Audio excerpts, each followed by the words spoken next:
सीधे आपको लखनऊ लिए चलती हूँ, जहां पर भी हलचल शुरू हो गई है तमाम पार्टी कार्यालयों पर भी और हमारे दफ्तर में भी। विनय जी हमारे साथ जुड़े हुए। विनय जी, किस तरह की हलचल और किस तरह की उत्सुकता? शास्त्री, सबसे पहले मैं आपको दिखाना चाहूंगा किस तरीके की तैयारी है खासतौर से परिणाम जानने की। और सबसे जो अहम बात है, हम दिखाएं खासतौर से 4 मेहमान हमारे साथ जुड़े हुए हैं इस समय पैनलिस्ट के तौर पर, जो अलग अलग पार्टियों से ताल्लुक रखते हैं। हमारे साथ हरीश श्रीवास्तव जी हैं जो भारतीय जनता पार्टी का पक्ष रखेंगे, क्योंकि एग्जिट पोल को लेकर काफी अभी खुश नजर आ रहे थे। अब आगे आने वाले समय में कैसे कैसे मूड बदलता है इस पर हम सबकी नजर रहेगी। साथ ही के पांडे साहब हमारे साथ हैं जो कि कांग्रेस का पक्ष रखेंगे, मोहम्मद अब्बास साहब हैं जो कि सपा का पक्ष रखेंगे, और साथ ही एस एन द्विवेदी साहब हैं जो कि आरएलडी का पक्ष रखेंगे। साथ ही सबसे जो अहम हमारे साथ खास मेहमान हैं जो प्रबुद्ध लोग हैं, और साथ ही वरिष्ठ पत्रकारों का जो एक विशेष पैनल हमारे साथ है, वो पल पल की जो जानकारी जनता तक पहुंचे वो सटीक हो।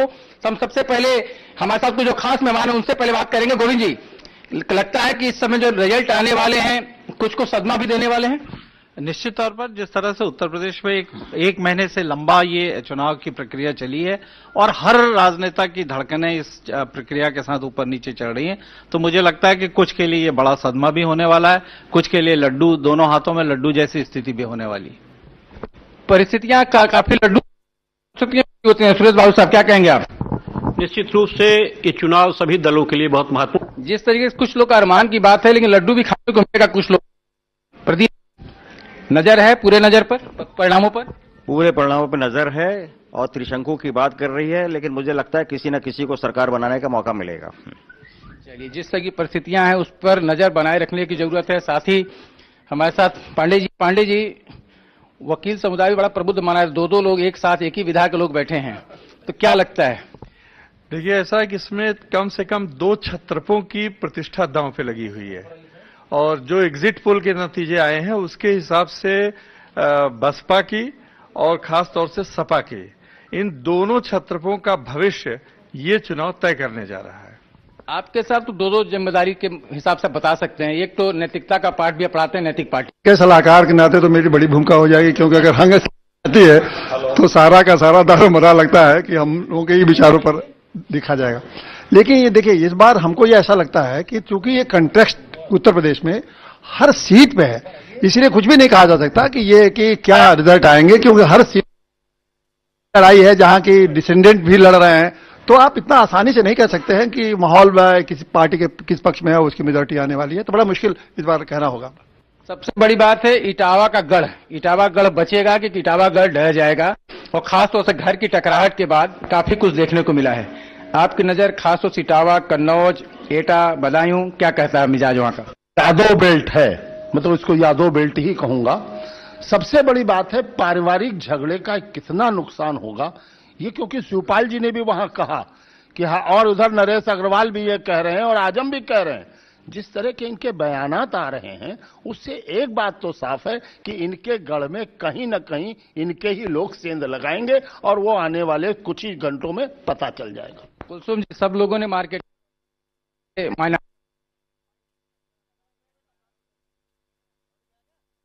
देखिए, माइनॉरिटी की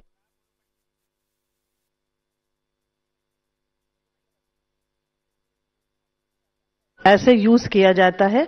अब की समय मुझे लगता है कि माइनॉरिटी वोट बहुत बटा है, लेकिन उसके जो रीजंस हैं। विनय जी, आप हमारे साथ बने हुए हैं। शुरुआती दौर में आजम खान थोड़ा पीछे चल रहे थे, लेकिन अब वो आगे हो गए हैं, तो एक राहत की सांस जरूर मिली होगी सपा कांग्रेस को। लेकिन कुल मिलाकर देखा जाए, अपर्णा यादव, लखनऊ में आप हैं और अपर्णा यादव वहां से पीछे चल रही हैं, किस तरह की चिंता की लकीरें मुलायम सिंह यादव को अभी देखने को मिलेंगी उनकी पेशानी पर?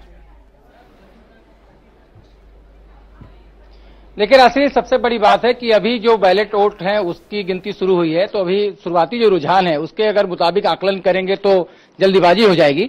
तो जैसे जैसे भी मशीनें खुलनी शुरू हों, कई राउंड की गिनती होनी है, उसके बाद एग्जैक्ट आंकड़े पर हम लोग पहुंच पाएंगे। और आजम खान की ऐसे भी कड़ी टक्कर है, और बैलेट वोट्स में बार बार देखा गया है कि उसमें बीजेपी हमेशा बढ़त पर रहती है, और जो दल पीछे रहते हैं कई बार रिकवर भी करते हैं। लेकिन इस बार बीजेपी के बारे में हो सकता है कयास थोड़े गलत साबित हो जाए, क्योंकि पांडे जी आपकी बात अधूरी रह गई थी। जिस तरह के परिणाम निकलने की संभावनाएं जताई, अब तो रुझान आने शुरू हो गए, संतोष है कुछ? कांग्रेस और समाजवादी पार्टी का गठबंधन पूर्ण रूप से एकदम बहुमत से बिना किसी रोक टोक के उत्तर प्रदेश में सरकार बनाने जा रहा है। और हमको चूंकि मोदी जी का इतना दौरा जो उत्तर प्रदेश में रहा, उसी का सबसे ज्यादा लाभ मिला और मोदी जी की वजह से हम सरकार बनाने जा रहे हैं। अब्बास साहब, क्योंकि सबसे बड़ी चीज थी कि दो जो युवराज थे उनकी जो जोड़ी निकली थी, कहीं न कहीं लग रहा है जो परिणाम आप उम्मीद किए बैठे थे उस तरह का परिणाम आता दिख नहीं रहा है। देखिए, परिणाम आएगा, आप निश्चिंत रहिए, क्योंकि जिस तरह से सट्टा बाजार का हजारों करोड़ में फंसा हुआ था उसमें कहीं ना कहीं बहुत सारे लोगों की भूमिका थी। तो उस भूमिका में कहीं ना कहीं सट्टेबाजारी की वजह से कुछ चीज आगे चलनी है और सट्टेबाजारियों को सब पैसा जनता खाना भी है, तो फेक तो दिखाएंगे ही ताकि उस पर पैसा लग सके। लेकिन निश्चिंत रहिए, पुनः उत्तर प्रदेश में समाजवादी पार्टी और कांग्रेस गठबंधन सरकार मोदी जी खासतौर से जाटों को लेकर माना जा रहा था कि पश्चिम उत्तर प्रदेश में कुछ आप कमाल करेंगे, लेकिन लग रहा है कि 10 के ऊपर का आंकड़ा कम से कम बढ़ता हुआ मुझे नहीं दिख रहा है। और जो बढ़त भी अभी आ रही है उस तक शुरुआती रुझान में उस तरीके की बढ़त आपको नहीं मिल रही है।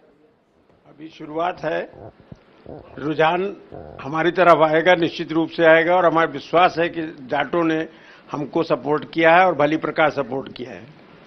चलिए, खासतौर से जाटों ने सपोर्ट किया है, क्या कहेंगे जिस तरह की परिस्थितियां अभी आ रही हैं, खासतौर से रुझान जो निकल रहे हैं उसमें कुछ खास चीजें?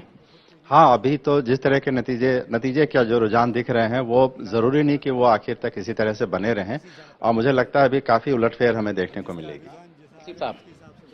देखिए, जैसा आपने कहा कि ये तो सब जो है बैलेट जो है तो डाक से आए हैं, उनका ये काउंटिंग है। बिहार में वैसे ही हुआ था, पहले लीड बिल्कुल जो थी वो अपोजिशन की आई थी, उसकी आई थी, बाद में जो है दूसरे जो है पलट गया था।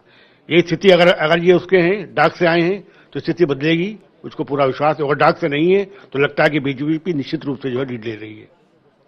चंदा साहब, सबसे बड़ी बात है कि जो रुझान चल रहे हैं और जिस तरह कयास एग्जिट पोल को लेकर के सब लोग एग्जिट पोल के आकलन के हिसाब से इस समय सोचे बैठे हैं और इसीलिए टीवी पे सबकी नजरें हैं कि परिणाम क्या होने वाले हैं। क्या लग रहा है आपको रुझान देख के? कम से कम एग्जिट पोल, जो कुछ एग्जिट पोल ने जो दिखाया है, जिस तरह की संख्या दिया है भारतीय जनता पार्टी को, वो तो आती नजर नहीं आ रही है इन रुझानों से। और बीएसपी हमको लगता है वो भी एग्जिट पोल के नतीजों को गलत साबित करेगी। रविंद्र सिंह जी, खास तौर से आजम खान से शुरू में पिछड़े फिर बढ़त पे आ गए हैं, अपर्णा पीछे चल रही हैं, पारिवारिक झगड़े की बात भी आई कि लोग एक जो जुमला चल रहा है कि मुलायम सिंह आगे चल रहे हैं, अखिलेश पीछे चल रहे हैं, तो क्या कहेंगे आप? नहीं, ये तो बिल्कुल स्पष्ट है कि परिवार में झगड़ा था और झगड़े की वजह से समाजवादी पार्टी को नुकसान हो रहा है और नुकसान होगा। लेकिन फिलहाल जो रुझान आ रहे हैं बहुत चौंकाने वाले नहीं है। अभी कोई नहीं कह सकता है, जो जिस तरीके से एग्जिट पोल आए थे, हम एग्जिट पोल को सही नहीं मान रहे हैं, लेकिन अभी भी जो परिणाम आ रहे हैं, जो रुझान आ रहे हैं, वो रुझान भी इस ओर संकेत दे रहे हैं कि अभी कांटे की टक्कर है और आगे भी रहेगी। नुकसान तो समाजवादी पार्टी को उस झगड़े का हो रहा है। विनय जी, जो बीजेपी के लिए अच्छी खबर है कि शतक पूरा हो चुका है, शतक के ऊपर नंबर जा चुका है। 106 सीटों पर बीजेपी अभी तक रुझानों में आगे आ गई है और जो सपा और कांग्रेस है वो 40 सीटों पर लगभग 60 रनों का अंतर है, 60 नंबर्स का अंतर है। किस तरह से ले रहे हैं वहां पर तमाम विश्लेषक इसको? खास तौर से बात कर लेते हैं कि सबसे पहले रघुनंदन काका यहाँ पर हैं कि समाजवादी पार्टी के नेता हैं और बगावत के सूत्रधार भी रह चुके हैं। क्यों, कुछ खामियाजा हो रहा लग रहा है आपको जो झगड़ा हुआ समाजवादी पार्टी में? झगड़ा होने का नुकसान तो स्वाभाविक होता है, उसमें कुछ कहने सुनने की जरूरत नहीं है। राय साहब, आपके अच्छे मौके पर लीक से हटके सिर्फ एक बात कहूंगा, आज चंद्रमान गुप्ता जी पूर्व मुख्यमंत्री का निर्वाण दिवस है। आपके माननीय सम्मानित चैनल से मैं उनको श्रद्धांजलि देना चाहता हूं और चुनाव आयोग ने निष्पक्ष कार्य किया है उसके लिए उसको बधाई देते। मतलब अगर सपा पिछड़ रही तो लग रहा है निष्पक्षता का परिणाम है। क्या कहेंगे जिस तरह की परिस्थितियां अभी चल रही हैं उसके मुताबिक आकलन लगता है कि सही रहेगा सब कुछ? नहीं, देखिए, जो यहाँ पर दो चीजें हैं। मेरी जो इच्छा है और जो अनुमान है, दोनों में थोड़ा फर्क है। और अनुमान बीजेपी के पक्ष में निश्चित रूप से है। बीजेपी बहुत कंफर्टेबल मेजोरिटी के साथ में आने वाली है सत्ता में, ये ऐसा लग रहा है। राजेंद्र जी, आप तो जगह जगह का भ्रमण भी किए हैं और आपने काफी कुछ रिसर्च किया इस पूरे मामले पे। जो रुझान दिख रहे हैं लगता है परिणाम में बदलेंगे? लग रहा है जो स्थितियां हैं कि परिणाम में जरूर बदलेंगे, जो ट्रेंड दिखाई दे रहा है, लेकिन वो जल्दी है, देखा जाता है। सबसे बड़ी बात है परिणाम में जरूर बदलेंगे। विनय शाही जी, लग रहा है कुछ? खासतौर से वकील समुदाय को भी इसमें कुछ राहत मिलने वाली है? बिल्कुल। वकीलों ने राष्ट्रीय मुद्दे पर और देश के आर्थिक मुद्दे पर बहुत बड़ी मात्रा में जाति और धर्म से ऊपर उठ करके लगता है बीजेपी को पूरा सपोर्ट किया है, वोट किया है। उसका परिणाम ये आज की गणना में दिखाई दे रहा है। क्या कहें, कुछ कहना चाहते हैं? हम यही कहना चाहते हैं कि उत्तर प्रदेश की जनता ने और भारत की जनता ने ये सिद्ध कर दिया कि पिता का अपमान यहाँ की आम जनता ने स्वीकार नहीं किया और इसका सार्वजनिक रूप से इनको दंड मिला है। और मुलायम सिंह जैसे भी थे, अच्छे थे, बुरे थे, जैसे भी थे, लेकिन वो अखिलेश के पिता थे और उन्होंने ही इन्हें गद्दी पे बैठाया था और उनको इसका दंड उत्तर प्रदेश की जनता ने दे दिया है। चलिए, खबर और आ रही है, गायत्री प्रजापति जो सबसे बड़ा दागी चेहरा देखा गया था वो इस समय आगे चल रहे हैं, तो ये भी एक अपने आप में लोकतंत्र की खूबसूरती है। क्या कहेंगे आप? जी हाँ, ये लोकतंत्र की खूबसूरती है और हम सारे पत्रकार, सभी राजनीतिक दल हमेशा कहते रहे हैं कि दागी चेहरों को राजनीति से अलग होना चाहिए, जो विवादित लोग हैं उनको राजनीति से अलग रहना चाहिए। लेकिन देखा यह जाता है कि अक्सर बाहुबली जीत कर आते हैं, जो बड़े भ्रष्ट होते हैं वो जरूर चुनाव जीत लेते हैं। अब ये इस लोकतंत्र की खूबसूरती भी आप कह सकते हैं और यह इस लोकतंत्र की सबसे बड़ी कमजोरी हो सकती है। हसीब साहब क्या कहेंगे, जो चीजें निकल कर आ रही हैं गायत्री को लेकर, बड़े बड़े चीजें चली, लोगों ने कहा मंत्रिमंडल से बर्खास्त करना चाहिए क्योंकि ऐसे लोगों को राजनीति में नहीं होना चाहिए, लेकिन वो आगे चल रहे हैं। नहीं, देखिए वहाँ जो लड़ाई हो गई थी राजघराने में, दो रानियां लड़ रही थी, तो एक वोट बैंक जो है राजघराने का भी है, तो लगता है वो वोट बैंक जो है दो में बटा, उसका लाभ विजय प्रजापति को जो है मिला, बजाय नुकसान होने के उसका इनको जो है वहाँ कांग्रेस के लड़ने से इनको जो है लाभ भी हो गया, नुकसान नहीं हुआ। वीरेंद्र सिंह जी, परिस्थितियां जिस तरीके से सामने आ रही हैं, कई दिग्गज आगे कई दिग्गज पीछे, और खास तौर से जो अभी रुझान आ रहे हैं उसको देखते हुए समझा जाए कि उत्तर प्रदेश एक नई जोश, नए उमंग के साथ निकलकर सामने आ रहा है। जो मतदाताओं ने जनादेश दिया उससे कुछ नया चमत्कार होने वाला है? नहीं, नया चमत्कार तो ऐसा कुछ नहीं लग रहा है। जो चीजें सामने आ रही हैं उससे, जहां अगर बढ़त बीजेपी को है, और हम तो यही चाहते हैं कि सरकार बने, चाहे किसी की भी बने, क्योंकि हंग असेंबली होना इस प्रदेश के लिए दुर्भाग्यपूर्ण होगा। अगर बीजेपी सरकार बनती है तो ठीक है, बनाए वो सरकार, या सपा और गठबंधन की बनती है तो वो बनाए, लेकिन समस्या इस बात की नहीं, समस्या इस बात की है कि अभी तो हम रुझानों पर जा रहे हैं, लेकिन सरकार किसी न किसी की बनना चाहिए, क्योंकि बिना सरकार बने हंग असेंबली से पूरे प्रदेश का नुकसान होगा। हमारे साथ नासी खान है, जो कि पटियाली सिंह को सऊदी पार्टी ने टिकट दिया था, बाद में टिकट काट दिया। सऊदी पार्टी में इसका भी कहीं नुकसान देखने को मिला है कि जिसका टिकट पहले मिला बाद में काटा गया, कुछ अपने हुए, कुछ पराए हुए, कुछ गुटों में बट गए। जाहिर सी बात है, टिकट कटने का थोड़ा नुकसान तो समाजवादी पार्टी को होगा ही, क्योंकि जो लोग पहले से प्रत्याशी थे और सालों से काम करते आए थे, उनका अचानक से टिकट कटने के बाद वोटर्स में बहुत कंफ्यूजन की स्थिति पैदा हो गई, जिससे कि मुझे लगता है कि पार्टी का थोड़ा वोट डिवाइड हो गया। कुलसुम जी, जो परिस्थितियां अभी सामने आ रही हैं उसके मुताबिक अगर हम देखें तो जो बात अभी नासी ने कही कि टिकटों का कटना और गुटबाजी का नुकसान, और कहीं न कहीं वो एग्जिट पोल जो थे और साथ में जो रुझान आ रहे हैं वो दिखा भी रहे हैं कि सऊदी पार्टी के पिछड़ने के कारण, कोई कह रहा पिता से विवाद, कोई कह रहा टिकटों को लेकर के। आपको क्या लगता है?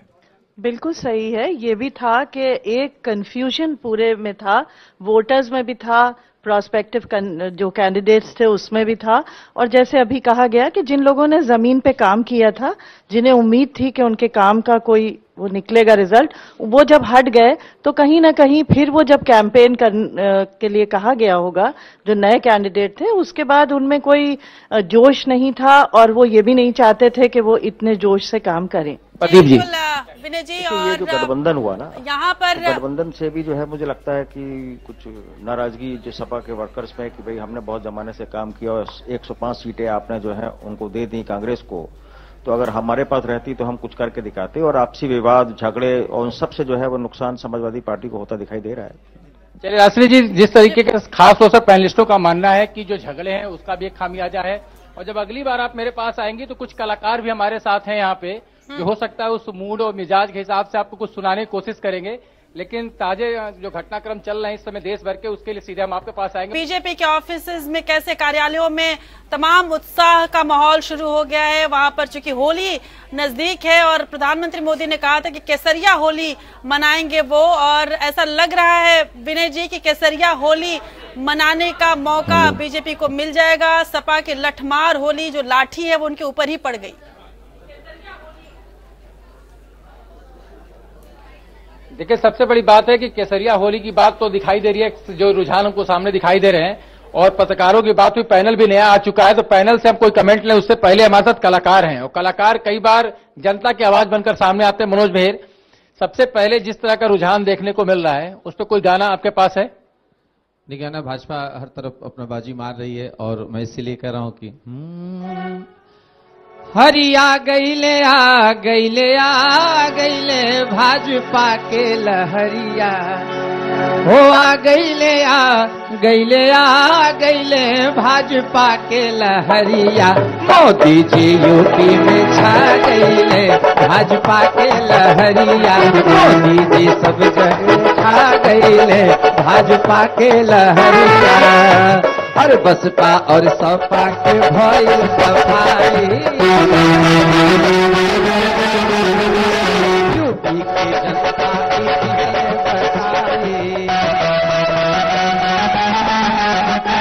हरी बीजेपी के झंडा लहरा गईले भाजपा के लहरिया। और आप देख सकते हैं कि होली का रंग है लखनऊ में भी। विनय जी, जो हमें रिपोर्ट मिल रही है उसके हिसाब से बीजेपी ने 2 राज्यों में तो लगभग बहुमत में रुझानों के हिसाब से है, और 3 राज्य ऐसे हैं जहां उसको चिंता दिख रही है। मणिपुर, पंजाब और गोवा, यहाँ पर बीजेपी कुछ खास कमाल नहीं कर पाई है। जो हमारा पैनल था, जैसे सत्येंद्र सिंह ने जैसा कहा कि ये मोदी की जीत ज्यादा है, बीजेपी की कम, किस तरह से लेंगे आप इसको, और आपका पैनल किस तरह से लेगा इसे? एक बात तो सही है कि मोदी की जीत है, क्योंकि मोदी ही यहाँ फ्रंट फुट पे बैटिंग भी कर रहे थे, वही चेहरे के तौर पर थे, लेकिन जो नया पैनल हमारे साथ जुड़ गया है पहले उनसे रूबरू करा दूं। और सबसे पहले अशोक सिंह जी, आपसे मैं समझना चाहूंगा जो परिस्थितियां आज की तारीख में हैं उसके मुताबिक क्या कहेंगे, कि बहुत उम्मीद थी आपको? नहीं, कोई परिस्थितियां नहीं है, अभी जनता का फैसला आपके सामने है, और हमने जनता के बीच में अपनी बात रखी, गठबंधन के माध्यम से रखी, और अभी शुरुआती रुझान है। हमने बिहार में भी शुरुआत रुझान देखे थे, अगर जनता जो फैसला करेगी सर माथे। अनिल दुबे जी, बहुत उम्मीद थी कि पश्चिमी उत्तर प्रदेश में कुछ आरएलडी कमाल करेगी या बीजेपी के जो विजय रथ उसको रोक पाएगी, लेकिन लगता है आप कामयाब नहीं हुए, जनता ज्यादा समझदार निकली? नहीं, जनता तो हमेशा जनार्दन हुआ करती है, और जनता का फैसला ही जो है विनय जी सबसे सर्वोपरि होता है। लेकिन अभी चूंकि ये शुरुआती रुझान है, और इस रुझान पर अभी कोई टिप्पणी कर देना एकदम से मैं उचित नहीं समझता हूं, इसलिए अभी थोड़ा देर और इंतजार किया जाए, फिर आपसे बात करेंगे। चलिए पांडे जी, क्या कहेंगे? देखिए, मैं ये बोलता है अखिलेश यादव बोल रहा हूं, बिल्कुल, और अभी बोलेंगे भी। देखिए, अभी 10 भी नहीं बजे हैं, और आप वरिष्ठ पत्रकार हैं, आपको याद होगा ये 8 से 9 जो पहला 1 घंटा होता है ये बैलेट पेपर होते हैं, और बैलेट पेपर में बीजेपी 85 to 90% होती है, और कम से कम इतना डिफरेंस दे देती है कि 1 से सवा घंटे तक उसको ये बढ़त मिलती रहती है वो बैलेट पेपर के विजय के कारण। तो ये अभी आपको 10 सवा 10 तक ये बैलेट पेपर का असर दिखेगा, असली रिजल्ट आपको सवा 10 के बाद आना चालू होगा, जो 10:30 पौने 11 तक ये आंकड़े बिल्कुल बदल जाएंगे, जैसे बिहार में आपने देखा था। और काम बोल रहा है। देखिए, एक चीज मैं आपको स्पष्ट और कर दूं, ये जो चुनाव हुआ था ये 2 मुद्दों पे हुआ था। एक तरफ हम सिर्फ काम, विकास, अब मुद्दे की बात तो तब मुद्दे की बात 2 बजे के बाद करेंगे जब परिणाम पूरे आ जाएंगे। गोस्वामी साहब ये कह रहे हैं कि अभी तो रिजल्ट बदलेंगे, अभी तो बैलेट बॉक्स वाले सारे वोट हैं। अभी सपा कांग्रेस को अपनी हार मान लेनी चाहिए, क्योंकि जो रुझान दिखाई दे रहा है वो बीजेपी पूर्ण बहुमत की तरफ आ रही है। जिस तरीके से इन लोगों ने 14 साल में का कुशासन था, भ्रष्टाचार था, वो उत्तर प्रदेश की जनता ने इनको जवाब दे दिया है। इन हमारे बड़े भाइयों को अपना हार स्वीकार करना चाहिए। उत्तर प्रदेश में बीजेपी की सत्ता आ रही है। चलिए, जरा नवाबीन परिवार से भी हमारे साथ जाफर मीर अब्दुल्ला साहब बैठे हैं, जरा उनसे पूछेंगे। काफी सभी जो तहजीब के लिए शहर जाना जाता है, लेकिन चुनाव के दौरान काफी कुछ आक्रामक तेवर देखने को मिले। जनता का जनादेश क्या कह रहा है? कौन सी भाषा उससे ज्यादा पसंद आई? भाई, जो बोली जा रही थी वो ज्यादा पसंद आ रही है, क्योंकि माहौल जो है वो खराब हो चुका है। मक्कारी है, बदजबानी है, रिफ्ट अमंग्स दी जो कि यहाँ के गंगा जमनी तहजीब है उसमें एक दरार पड़ने की कोशिश की जा रही है। अब तो यहाँ के ऊपर आईएस से जोड़े जाने वाले लोगों को नजर आने लगे हैं। तो लखनऊ का जो माहौल था वो उसको बहुत बिगाड़ा गया है। इन जनरल जो इलेक्शंस के तेवर होना चाहिए, जो एक मिजाज होना चाहिए, जो एक प्रिंसिपल्स होना चाहिए, पॉलिटिक्स में इतना नहीं गिरना चाहिए जितना देखा जा रहा है। क्या कहेंगे, बहुत उम्मीद थी लोगों को कि शायद कुछ कमाल करेंगे लोग, और काम बोलता है इतना बोला कि जैसे लग रहा था आज कुछ चमत्कार हो जाएगा, लेकिन दिख नहीं रहा है कुछ। नहीं, कोई चमत्कार नहीं दिख रहा है, लेकिन मैं ये मान रहा हूं कि कहीं भी भाजपा की जीत आपको नहीं दिख रही है। ये मोदी फैक्टर जो 2014 में चला था वही इस बार 2017 में भी चला है। हमने जिससे बात की कि भाजपा को वोट दे रहे हो, बोले नहीं मोदी को वोट दे रहे हैं। तो मैं ये मान रहा हूं कि भाजपा नहीं जीत रही है, ये मोदी की जीत। हमारे साथ वरिष्ठ पत्रकार ज्ञानेंद्र भी बैठे हुए हैं। ज्ञानेंद्र, आप भी पूरे प्रदेश को घूमे, बड़े करीब से देखा आपने, लगता है कि ये रुझान इस तरह के जो दिखाए जा रहे हैं, जो रिजल्ट में तब्दील होते अब नजर आ रहे हैं, ऐसा लग रहा था ग्राउंड पर? देखिए, बिल्कुल अजय जी ने जो बात कही है मैं उसी को और आगे बढ़ाता हूं। जिस तरीके से 2014 में हम लोग गए और उस वक्त एक उन्नाव में वहां पर प्रकरण आया था, एक साधु का सोने वाली मामला था। हम लोग जब वहां जाते थे, गांव वालों से हम लोग पूछते थे, कई बार बात करते थे, उनसे पूछते थे कौन आगे चल रहा है, तो पहले बताते, कोई बताता था कि हम हाथी के साथ थे या उसमें थे, तो हम पूछते थे अब आपको कौन लगता है, तो कहते थे कि मोदी का फूल। हमने कहा बीजेपी, भारतीय जनता पार्टी, तो कहते नहीं, बीजेपी नहीं, मोदी का फूल। तो यानी 2014 से जो ट्रेंड एक चल रहा था, और एक बात जो खास इस बार हमने देखी थी कि 2014 के बाद से बीजेपी शांत नहीं बैठी थी। जो काम कर रहे थे लगातार, चाहे आरएसएस कर रही थी या बाकी लोग कर रहे थे, वो लगातार जातियों की जो गोलबंदी चल रही थी, बीजेपी ने एक बहुत बड़ा प्रयोग कर रही थी, उस पर शायद कई लोगों ने ध्यान नहीं दिया था। जिस तरीके से ओबीसी ने पूरी तरीके से पैठ बनाने की कोशिश की थी, उसको लोग नजरअंदाज कर रहे थे। इसके अलावा दलित बिरादरियों में भी जिस तरीके से बौद्ध अनुयायियों को लेकर निकल रही थी, उनके जुलूस निकल रहे थे, उसकी आलोचना हो रही थी। कांग्रेस भी उसको हल्के में ले रही थी, बाकी भी पार्टियां, बीएसपी तो सीधे तौर से हमला कर रही थी। लेकिन इन सबके बावजूद भी बीजेपी धीरे धीरे आरएसएस काम कर रही थी, और शायद उसी का गोलबंदी का परिणाम है। अजीत सिंह की स्थिति पर एक प्रतिक्रिया जरूर आपसे चाहते हैं कि जो प्रतिक्रियाएं हैं वो तो जगह जगह से आएंगी, हम कलाकार के पास भी जाएंगे। हमारे साथ रविंद्र ज्योति भी हैं जुड़े हुए, लेकिन पहले कुछ खास जो मेहमान काफी लंबे समय से अपने कुछ बोलने का इंतजार कर रहे हैं, उनसे कुछ लेंगे। जो परिस्थितियां अभी हैं, खासतौर से तो लग रहा है कि सीधे एब्सोल्यूट मेजॉरिटी की तरफ बीजेपी बढ़ चुकी है, क्या कहेंगे? देखिए, बीजेपी मेजॉरिटी में बढ़ रही है, इसके कई कारण हैं। एक तो ये है कि मोदी की विश्वसनीयता काम आई, और दूसरा समाजवादी पार्टी ने जो काम बोलता है का नारा दिया था, उसको जनता ने नए सिरे से नकार दिया। बसपा अपनी विश्वसनीयता कायम नहीं रख सकी, क्योंकि ये कभी क्षेत्र में नहीं आई। पिछले 5 साल में उन्होंने न तो कोई स्ट्रीट में फाइट की, न जनता के में हुए भ्रष्टाचार के खिलाफ आवाज उठाया। और अखिलेश यादव ने तो काम बोलता है का केवल पोस्टर चला करके और अपने घर में विग्रह कराकर और उस पिता का अपमान करके जिसने उन्हें गद्दी पे बैठाया था, इससे अच्छा संदेश नहीं। वैसे भी कहा था, जब कोई जीतने लगता है तो उसकी सारी बुराइयां अच्छाइयों में बदल जाती हैं, और जब आदमी हारता है तो उसकी सारी अच्छाइयां बुराइयों में भी बदल जाती हैं। क्या कहेंगे, हार रहे हैं अखिलेश इसलिए बुरे हो गए और जीत रहे हैं नरेंद्र मोदी से सब अच्छा हो गया? देखिए, ऐसा नहीं है। ये उत्तर प्रदेश में जो पूरे इस चुनाव को देख रहे हैं आप, इसमें अखिलेश का विकल्प तो चाहिए ही था। सब लोगों ने सोच लिया था कि जिस अखिलेश और मुलायम सिंह में झगड़ा और काम और ये सारा का सारा ये अखिलेश का जो था मामला, तो विकल्प तो चाहिए था। अब विकल्प के रूप में मायावती बन सकती थी, लेकिन मायावती का जैसा देखा आपने, कुछ किया ही नहीं, तो विकल्प तो बन पाए नहीं। तो एक ही विकल्प था, वो थे ये मोदी जी।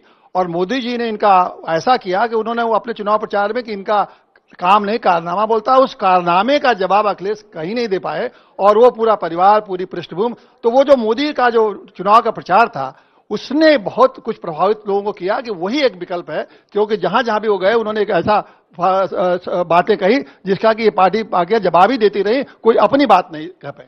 चलिए, जो तीनों नया पैनल भी हमारे साथ जुड़ा हुआ है, ओमकार जी, जिस तरीके से लग रहा था आप कुछ करेंगे, लेकिन अब तो कुछ कहने की बात रही नहीं, अब तो सब कुछ धीरे धीरे सामने आ रहा है। कोई मलाल नहीं, कोई मलाल नहीं है। जनता का आदेश है, वो सुरधार है, और लोकतंत्र का तकाजा है। हर पार्टी जाती है चुनाव में, अपनी बात तो कहती है जनता के सामने, और कुछ लोग सफल हो जाते हैं, कुछ नहीं सफल हो पाते हैं। हम उनमें से हैं जो सफल नहीं हो पाए। सबसे पहले मैं अपने जो गायक कलाकार हैं उनके पास जाऊं, उसके पहले मेरे पास माने जाने जो व्यंग्यकार हैं आसानी उसके पास चलूंगा कि जो नतीजे कम से कम आप देख रहे हैं, जिस तरह से परिस्थितियां बदल रही हैं, उस पर कुछ लगता है आपको कुछ कहने के लिए कोई शब्द जो इस समय सूट करता हो?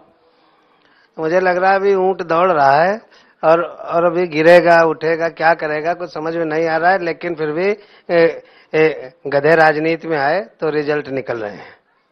चलिए सीधे तौर पर कहना है जो गधे राजनीति में है उसका ये शायद परिणाम है। मेरे साथ आमिर हैदर साहब हैं। आमिर हैदर साहब, बड़े आप कटु आलोचक रहे हैं अपने पार्टी के फोरम पर भी। क्या लगता है जो दो नौजवानों का साथ था, ये जनता को रास नहीं आया? बिल्कुल रास आया है। अभी इब्तिदाई इश्क है, देखा क्या आगे आगे देखे होता है क्या। अभी आगे रिजल्ट अच्छा आएगा, आप देखिएगा। दो नौजवान है, अभी रिजल्ट आए तो आए, तो पहला रुझान है। आखिर में देखिएगा, हम लोग आखिर में आएंगे, हम ही लोग करेंगे।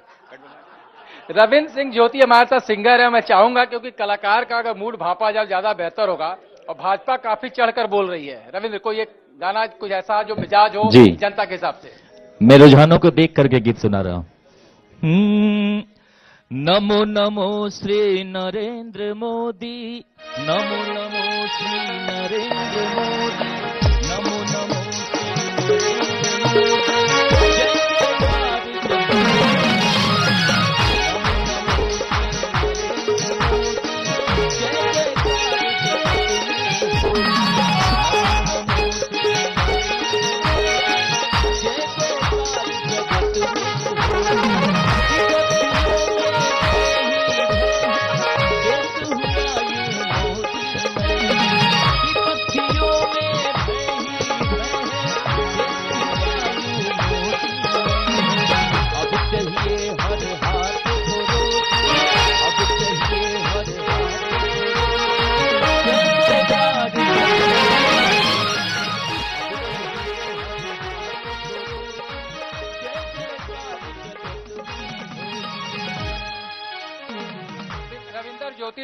रविंदर ज्योति जी, जो बात यहाँ निकलकर सामने आ रही है, चुनौती आपके सामने रोजगार भी है और बाकी जो वादे किए तो उसको अब पूरा करने का वक्त आ गया है। निश्चित रूप से उत्तर प्रदेश में जिस तरह से बेरोजगारी का संकट है, आर्थिक विपन्नता है, विषमता है, इसका समाधान हमें देना होगा और हम देंगे। जनता ने जिस तरह से हमारे ऊपर विश्वास किया है, हम मानते हैं कि आज उत्तर प्रदेश में जिस तरह से जातियों के चलते, भ्रष्टाचार के चलते चुनौतियां खड़ी हुई, आम लोगों का जनजीवन अस्त व्यस्त हुआ, मैं मानता हूं कि भारतीय जनता पार्टी के सामने एक बड़ी चुनौती है। उत्तर प्रदेश में जातियां टूटी हैं और वर्ग स्थापित हो रहा है।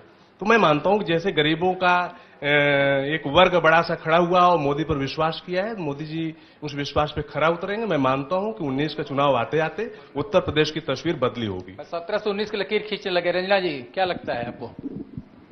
देखिए, उत्तर प्रदेश की जनता त्राहिमाम कर रही थी, अपराध बढ़ रहे थे और हिंदुओं के ऊपर अत्याचार ज्यादा हो रहे थे। इस कारण उत्तर प्रदेश की जनता ने भारतीय जनता पार्टी को विश्वास किया है और भारतीय जनता पार्टी को भारी मतों से जिताया है। सीधी तरफ से कहीं न कहीं पोलराइजेशन का एक मैटर आ रहा है, क्या कहेंगे? जिस तरह की परिस्थितियां आ रही हैं कि कहीं न कहीं पोलराइजेशन हुआ क्या इस चुनाव में? हाँ, ये तो पहले ही चरण से ऐसा देखना शुरू हो गया था कि लोगों ने इस बात पे कुछ भरोसा किया कि शायद कुछ भेदभाव कहीं न कहीं हुआ है, चाहे वो लॉ एंड ऑर्डर में हो, चाहे वो सरकार की नीतियों में हो, उनके इम्प्लीमेंटेशन में हो। तो इस भेदभाव का नतीजा इस चुनाव के नतीजे में बिल्कुल साफ दिख रहा है। मिश्रा जी, नौजवानों के लिए बड़ा मुद्दा रहा है रोजगार को लेकर के। लगता है कई नौजवानों ने भी सर रोजगार की आस लगा करके मोदी को चुना है। निश्चित रूप से इस सरकार के आने के बाद से ही जो मायावती जी के समय में भ्रष्टाचार था, बेरोजगारी थी, इस सरकार के समय में बढ़ा है, घटा नहीं है। भ्रष्टाचार तो चरम पर था, शीर्ष पर था, बेरोजगारी थी, गुंडागर्दी थी, महिलाओं की सुरक्षा थी। ये ऐसे मुद्दे थे जिससे लोग त्रस्त हो चुके थे और जो परिणाम है उसी के सामने आ रहे हैं। और निश्चित रूप से अब अपेक्षा है नई सरकार से भी जो बनेगी, जो मायावती जी के समय भ्रष्टाचार था, जो अखिलेश जी के समय में चरम पर पहुंचा, वो समाप्त हो। कम से कम बेरोजगारों को रोजगार मिले। जो शिक्षक है विद्यालयों में नहीं है, क्वालिटी एजुकेशन नहीं दी जा रही, शिक्षा पर ज्यादा ध्यान देना चाहिए, ज्यादा सुधार हो। ये सारे मुद्दे हैं, सामने चुनौतियां हैं नई सरकार के लिए, उसको पूरा करना चाहिए। राशि जी, सीधे तौर पर लग रहा है जो परिस्थितियां हैं उसके मुताबिक चुनौतियां बढ़ने वाली हैं। और सबसे अहम बात है कि जब आप एक बार वादा करते हैं और जनता को लगता है कि वादा पूरा हो सकता है, तो अच्छे दिन की बात तो जुमले में निकल गई, लेकिन इस बार अगर जनता ने बड़े उम्मीद के साथ उत्तर प्रदेश में सत्ता पर बैठाने की कोशिश की है, तो शायद अगर वो निराश हुई तो 2019 की जो लकीर अभी से खींची जा रही है उसमें काफी कुछ धुंधलापन आ जाएगा। आसिम बकार साहब हमारे साथ जुड़ गए हैं। मैं ये बात पूछूंगा जी, आपके गायक कलाकार ने बड़ा अच्छा गाना सुनाया, लेकिन मैं उनको ये कहना चाहूंगा कि विपक्षी भयभीत नहीं है। सिकंदर और पोरस की लड़ाई में जब सिकंदर जीते थे तो पोरस ने जो जवाब दिया था हाँ वो वही विपक्षी का भी जवाब है। तो इसलिए हम भयभीत नहीं हैं। रुझानों के लिए भारतीय जनता पार्टी को बधाई, आगे देखिए क्या होता है, इसलिए भयभीत नहीं है मित्र। चलिए आसिम बकार साहब को लगता है कि जो परिस्थितियां अभी आ रही हैं और आप पे तो तोहमत लगती रही है कि आप वोट काटने के लिए आए थे समाजवादी पार्टी का और अब तो भारतीय जनता पार्टी काफी आगे बढ़ गई। आपने जो सवाल पूछा, जब मैंने समाजवादी पार्टी छोड़कर मजलिस ज्वाइन की तो बहुत जगह इस तरह के सवालात सामना करना पड़ा मुझे। तो मैंने लोगों से पूछा कि पिछले 17 साल से मध्य प्रदेश, छत्तीसगढ़ और गुजरात में भारतीय जनता पार्टी की सरकार चल रही है, तो उन प्रदेशों में वोट कटवा पार्टी का नाम बता दो और बीजेपी के एजेंट पार्टी का नाम बता दो। हम तो थे नहीं। हरियाणा, पंजाब, झारखंड में कौन सी पार्टी ने वोट कटवा का? लेकिन अब तो जनादेश आ गया, उस पर क्या कहेंगे? जनादेश पे कुछ नहीं कहा जाता है, अपनी गलतियों से सीखा जाता है, उनको सुधारा जाता है। जो अक्लमंद होते हैं वो अपनी गलती को नजरअंदाज नहीं करते हैं, उसको सुधारते हैं, और जो बेवकूफ होते हैं वो गलतियों का ठीकरा दूसरों के सर पे फोड़ते हैं। तो मैं समझता हूं ये वक्त है अपनी गलतियों को खोजकर उनको खत्म करने का, हटाने का और नई तरीके से 2019 की तैयारी करने का। ये जिंदगी है, रुकना नहीं है। इसी तरह सरकारें आती रहेंगी। आगे बढ़ने का नाम ही जिंदगी है और आगे बढ़ते रहना चाहिए भी। चंद्रा साहब, सब लोग कह रहे हैं आगे बढ़ना चाहिए और जनादेश तो सबको स्वीकार करना है। इस समय आप ठीकरा फोड़ भी दें तो जनता ने तो अपना आदेश दे दिया है। सीधे तौर पर लगता है अब जिम्मेदारियां बढ़ने वाली हैं। मुख्यमंत्री कौन होगा, मुद्दे क्या होंगे, कैसे उसको लागू किया जाएगा? बहुत ज्यादा सवाल सामने आ जाएंगे, क्योंकि सबसे बड़ा सवाल जो उत्तर प्रदेश में होगा वो ये कि राम मंदिर अब बनेगा कि नहीं बनेगा। और राम मंदिर बनने की बात जैसे ही शुरू होगी वैसे ही पोलराइजेशन और कम्युनल पॉलिटिक्स फिर सामने आ जाएंगे। ये सबसे बड़ा मुद्दा होगा। दूसरी चीज होगी कि जॉब्स कितनी क्रिएट कर पाती है नई सरकार, क्योंकि नौकरियों को लेकर के मोदी जी ने अपना अभियान चलाया था। नाकामियां जो थी अखिलेश सरकार की उसकी बात करी थी। तो भारतीय जनता पार्टी के लिए 2019 से पहले एक चुनौती होगी कि जितनी बातें मोदी जी ने कही थी उनमें से ज्यादा बातों को पूरा किया जाए। हमारे साथ नूतन ठाकुर जी मौजूद हैं और खास तौर से थोड़ी पीड़ित भी रही हैं अखिलेश सरकार से, काफी कुछ झेला है। जनता का जनादेश जो आ रहा है उसको लेकर आप क्या कहेंगे खास तौर से? देखिए, मैं यही कहूंगी कि इस बार जनता ने काफी बुद्धिमान, जो रुझान आ रहे हैं, काफी बुद्धिमानी भरा फैसला किया है। और ये इस बात से भी दिखता है, जब एग्जिट पोल आई, चुनाव के दौरान जितने भी प्रचार हुए, अभी वर्तमान मुख्यमंत्री अखिलेश यादव जी ने पत्थर वाली सरकार कह के कई बार कहा कि विकास नहीं हुए, करप्शन हुए। हम विकास कर रहे हैं, लेकिन एग्जिट पोल के जब नतीजे आए, उन्होंने कहा हम बसपा बहन जी आए, बुआ जी आए और हम बात करें, आपस में मिलकर सरकार बनाने की बात कही गई। साफ दिखता था वो देख के कि अगर इस तरह की स्थिति आती, अगर पूर्ण बहुमत की सरकार नहीं आती है, तो किस तरीके से फिर जनता अपने आप को ठगा महसूस करती, जो उनके उस वादे पे भरोसा करके वोट दिया होता। मैं कहूंगी जनता का जो रुझान है दिख रहा है, निश्चित रूप से बीजेपी बहुमत की सरकार बनाएगी और आगे आएगी। सबसे बड़ी बात है राजश्री जी कि जनता ने सीधे साबित कर दिया कि आप कोई खिचड़ी सरकार को एक साथ मत मिलाइए। हम खुद ही, जनता एक बुद्धिमान है और सीधे स्पष्ट बहुमत की सरकार देने जा रही है। उसी हिसाब से सरकार बनेगी, उसी हिसाब से सरकार चलेगी। सुरेश बहादुर साहब, बाहुबली चुनाव फिर भी कह सकते हैं जीत रहे। कुंडा से जिनको गुंडा की उपाधि कल्याण सिंह ने दी थी, राजा भाई भी आगे चल रहे हैं, धनंजय सिंह भी आगे चल रहे हैं, मुख्तार अंसारी भी आगे चल रहे हैं। देखिए, ये उनका काम बोलता है, अखिलेश का काम नहीं है। ये ऐसे लोग हैं जो काम करते हैं, इसीलिए चुनाव जीत रहे हैं। और मैं तो कहूंगा कि यहाँ जो पूरा चुनाव हो रहा है, हमारे साथी लोग डिफरेंट होंगे हमारे उससे विचार से। सच्चाई ये है, न कोई मुद्दा चला, न कोई कुछ चला है। यहाँ सिर्फ कब्रिस्तान और शमशान चला है और सीधे उसी पर मतदान हुआ है। और किसी चरण में न कोई विकास की बात हुई है, न किसी ने किसी का घोषणा पत्र पढ़ा है। सीधे सीधे जो मोदी जी चाहते थे, उन्होंने अपने विपक्षियों को अपनी पिच पर खेलने को मजबूर कर दिया। अपनी ही विकेट थी, अपने स्पिनर थे, अपने ही बॉलर थे, उन्होंने सबको बोल्ड कर दिया। यही असली सीधे तौर पे सब। गोविंद जी, जो बात अभी सुरेश बाबू साहब कह रहे हैं, कब्रिस्तान और शमशान में सब कुछ सिमट के रह गया। नहीं, मैं इससे सहमत नहीं हूं। मुझे नहीं लगता कि सारा मुद्दा इसी पे आके अटका गया। उत्तर प्रदेश में बहुत सारे मुद्दे थे और जो मौजूदा राज्य सरकार थी उसके खिलाफ जनता का जो गुस्सा था और जितने मुद्दों पर वो सरकार असफल रही थी, और उसके पहले मायावती सरकार का भी वही काम था। तो उत्तर प्रदेश में जनता का एक बहुत स्पष्ट मत बन गया था कि वो किसी राष्ट्रीय पार्टी को उत्तर प्रदेश की सत्ता देना चाहती थी। कांग्रेस के पास भी ये मौका था, लेकिन कांग्रेस ने शुरुआत में ही अपने आप अपने पैरों पर कुल्हाड़ी मार ली और अपना मौका गंवा दिया। इसका फायदा बीजेपी को मिला है। उत्तर प्रदेश में 2 जनादेश ऐसे हुए हैं पिछले लगातार, जिसमें जनता ने तमाम मुद्दों को किनारे रख के स्पष्ट एक पार्टी के पक्ष में वोट दिया है, और इस बार भी वही बात है। जनता सब पर भारी पड़ी है, मुद्दे किसी पर भारी नहीं पड़े। चलिए राजश्री जी, मैं सीधे आपके पास आना चाहूंगा। कुछ और अगर ताजी चीजें आपके पास जानकारी के तौर पर आई हों, क्योंकि सबसे बड़ी बात है कि जिस तरीके से बोला काम बोलता है, तो मुख्तार का भी काम बोल रहा है, राजा भैया का भी काम बोल रहा है, और धनंजय सिंह का भी काम अभी तक फिलहाल बोल रहा है, लेकिन बाकी जो बड़े बड़े दिग्गज थे, जो सूरमा थे, वो ध्वस्त होते हुए दिखाई दे रहे हैं।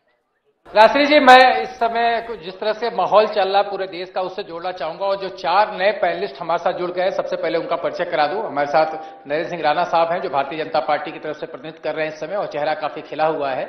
और दुष्यंत त्रिपाठी जी हैं, जो कि कांग्रेस का पक्ष रखेंगे, चेहरा मुरझाया हुआ है, और सीधे तौर से कह रहे हैं कि अब मेरे लिए ये बोलने का वक्त है कि किसका काम बोल गया, अखिलेश यादव का या राहुल गांधी का। साथ ही आसिफ बकार साहब अभी बने हुए हमारे साथ, एकदम शुक्ला साहब हमारे साथ हैं। सबसे पहले दुष्यंत त्रिपाठी जी, किसका काम बोला है इस समय? माइक आपके पास है। प्रजातंत्र में जब जनता जिस पार्टी के साथ होती है उस पर बहुत टिप्पणी नहीं की जा सकती है।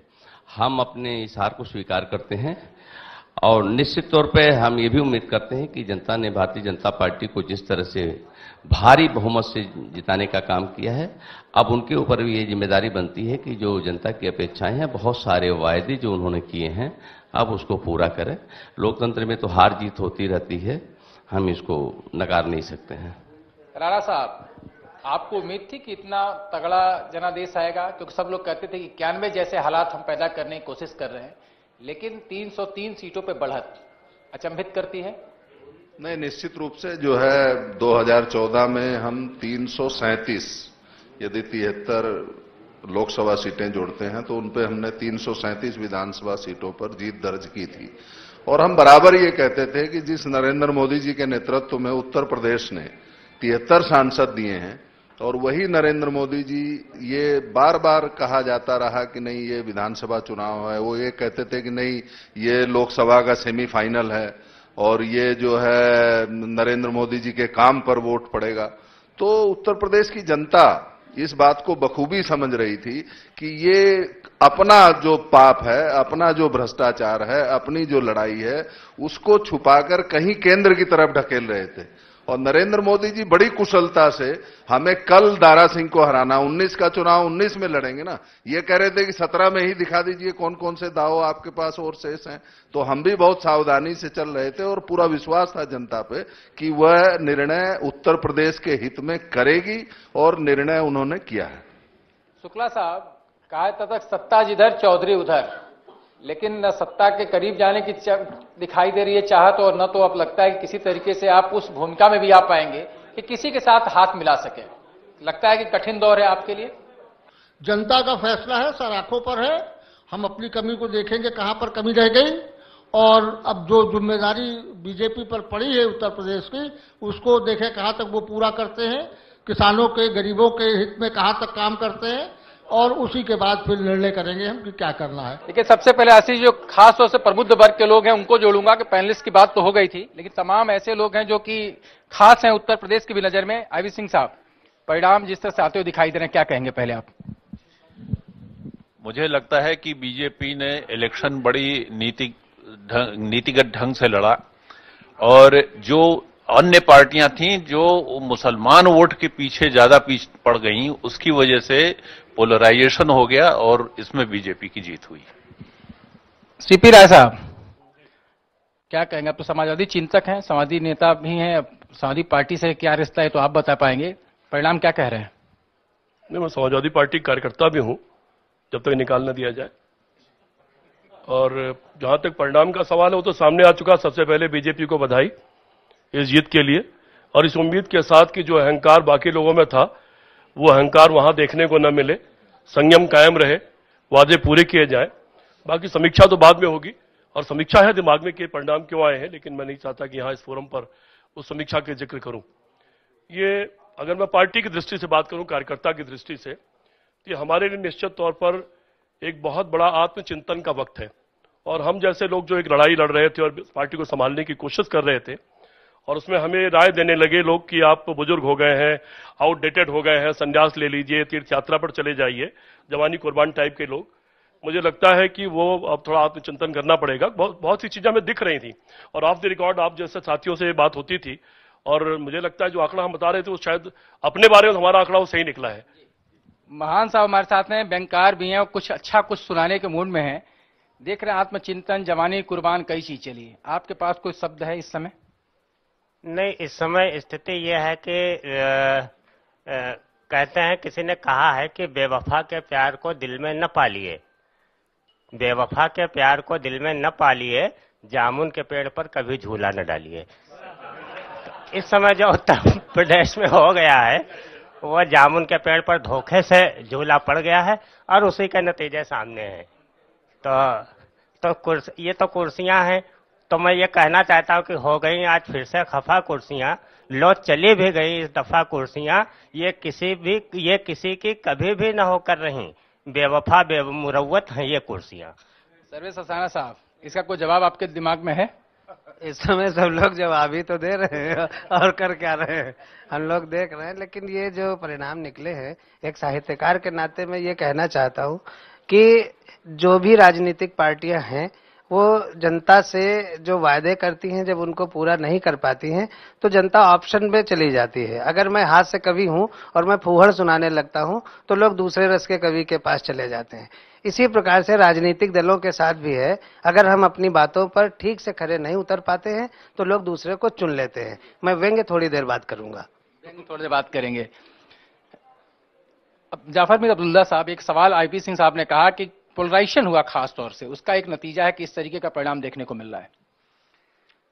देखिए, जितनी अय्यारी, जितनी मक्कारी इस इलेक्शन में देखी है, अच्छे लोग जो हैं उनकी अब कोई कद्र नहीं है। जो एक फोबिया बनाया जाता है, उस पर पब्लिक बह गई, रिजल्ट्स आ गए हैं। अब ये जरूर देखना है कि जो वादे किए गए हैं उनको पूरा किया जाए।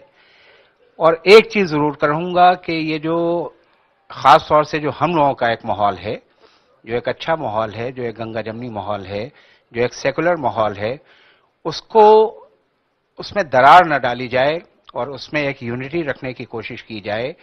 और जो लखनऊ का माहौल है उसको तबाह और बर्बाद ना किया जाए। इसके असरात पूरे हिंदुस्तान के ऊपर बहुत बुरे होंगे, और कोशिश यही की जाए कि मिलजुल के रहा जाए, सबकी कद्र की जाए, अच्छे आदमियों की कद्र की जाए, जो वादे किए जाएं वो पूरे किए जाएं, और अच्छा एक मजबूत मुल्क बनाया जाए। केसी जैन साहब, अभी बात आई कि ये जवानी है कुर्बान वालों, लोगों ने कहा कि आउटडेटेड हो गए हैं लोग, उनको बाहर कर दिया गया और परिणाम सामने है। नहीं, देखिए, बहुत सारी चीजें रही, केवल ये जवानी कुर्बान और इनको पुराने लोगों को बाहर कर दिया जाए। अब देखिए, 2012 में जो सरकार समाजवादी पार्टी ने बनाई, तो वही यूथ और युवा था जिसने संघर्ष करके 2012 में सरकार बनाई। एक खबर और दे दें कि उत्तराखंड में हरीश रावत, जो खुद मुख्यमंत्री थे और अब चुनाव खुद अपना हार रहे हैं, और ये सीट से चुनाव हार गए, हरिद्वार सीट से चुनाव हार गए हैं। तो ये बड़ी खबर अपने आप में है कि जिस तरीके से हरीश रावत के व्यवहार से सब खफा होकर के ज्यादातर लोगों ने कांग्रेस छोड़ दी और भाजपा में चले गए थे, आज खुद वो अपना चुनाव हार गए हरिद्वार सीट से। एक बड़ी खबर है उत्तराखंड से। क्या कहेंगे मौलवी साहब आप, क्योंकि सबके नजर में एक चीज देखी जा रही है कि भाजपा में होता, उत्तराखंड में भी देखिए हरीश रावत चुनाव हार रहे हैं, यहाँ पे जो स्थितियां हैं वो आपके सामने है। नहीं, देखिए, मुझे लगता है कि जो कंडीशन हिंदुस्तान की है और जो बेरोजगारी है, तो जनता को एक उम्मीद नजर आती है, और इसी वजह से बहुत जल्दी वादों पर भरोसा कर लेना, ये हमने 2014 में भी देखा था, और यही 2017 के रिजल्ट भी सामने आ रहे हैं। सवाल इस बात का नहीं है कि अखिलेश सरकार ने क्या किया, सवाल है कि अभी मैं सुबह कोई चैनल देख रहा था, तो उसमें यह बात आ रही थी कि अखिलेश ने काम किया है, लेकिन वोट हम मोदी को देंगे। तो अगर ये आपके अंदर की चीज आ जाए, ऐसा क्यों? मुझे लगता है कि ये एक सेंट्रलाइज जो कर दिया है, और ये बात जो बार बार आ रही है कि जब सेंट्रल में जो सरकार होगी और अगर वो स्टेट में होगी तो विकास ज्यादा बेहतर हो सकेगा। तो मुझे लगता है कहीं ना कहीं ये रीजंस हैं जिसकी वजह से लोग इनको चुन रहे हैं। जी हमें लगता है कि ये जो जो ये कब्रिस्तान और शमशान की बात आई, ये लोग चुनाव जीत रहे हैं, ना कि विकास मुद्दा बनकर चुनाव जीत रहा है। अगर विकास मुद्दा बनकर चुनाव जीतता तो वास्तव में माननीय अखिलेश यादव जी जितना काम किया, इतना काम पहले कभी नहीं हुआ। पिछले चुनाव में आपने शेर की बात की थी, इस चुनाव में आपने गधे की बात कर दी। इस ये भी तो एक नतीजा देखने को मिला था। एक मिनट, कुछ और मेहमान जो हमारे साथ जुड़े हुए हैं लंबे समय से, उनके पास आना चाहूंगा। परिणाम अब सामने आ रहे हैं सबके सामने, जिस तरह की चीजें निकल कर आई हैं, उसके मुताबिक आपको क्या लगता है जो चीजें अभी जनता जनादेश दे रही है उस पर अब ज्यादा चुनौती बीजेपी के लिए है? हाँ, बीजेपी के लिए चुनौती इसलिए भी है क्योंकि अगर आप पिछले 5 साल के अगर आंकड़े देखिए ग्रोथ के, तो ये इन नतीजों से एक चीज बड़ी साफ है कि जनता ने ऐसे सारे जो भी non governance, non performance, caste equation based politics, secular communal based politics, इन सब को बहुत रिसाउंडिंग तरीके से इनको हराया है। पिछले 5 साल के आंकड़े आप देखिए तो उसके अंदर आप बहुत साफ निकल के आता है कि उत्तर प्रदेश की अपना स्टेट जीडीपी नेशनल जीडीपी से लगातार पिछले 5 साल में 1.5 से 2% से पिछड़ रहा है। अगर नेशनल जीडीपी 4.32% था तो स्टेट जीडीपी 2.32% था। आज अगर नेशनल जीडीपी 7.93% है तो स्टेट जीडीपी 6.83% है। विकास बहुत बड़ा मुद्दा है और यही चुनौती रहेगी आने वाली सरकार की। संक्षेप में चारों खास मेहमान समझना चाहूंगा। राणा साहब, सबसे बड़ी बात यह है कि आपसे एक बात है कि लोग कह रहे हैं शमशान और कब्रिस्तान का मुद्दा रहा, बीच में गधे की भी बात आई, आखिरकार जनता का जनादेश किस बात पर रहा? देखिए, चाहे जनता को विपक्ष हो या वो तथाकथित जो मैं कहता हूं अमेरिका से आ गए हों, या वो यहां बैठ के जिसको एक मॉडल टेबल पर चुनाव की हार जीत की बात करते हों, भारत की जनता, जैसा मौलवी साहब ने कहा, वो अपना विकास देखती है और बदले हुए भारत को, भारत की जनता को देखना चाहिए। 35 वर्ष से कम आयु के 80 करोड़ युवा हैं जो अपना 35 करोड़ इंटरनेट का इस्तेमाल करते हैं, 35 करोड़ स्मार्टफोन और 50 करोड़ इंटरनेट। विनय जी, वो एक दूसरे से शेयर करते हैं।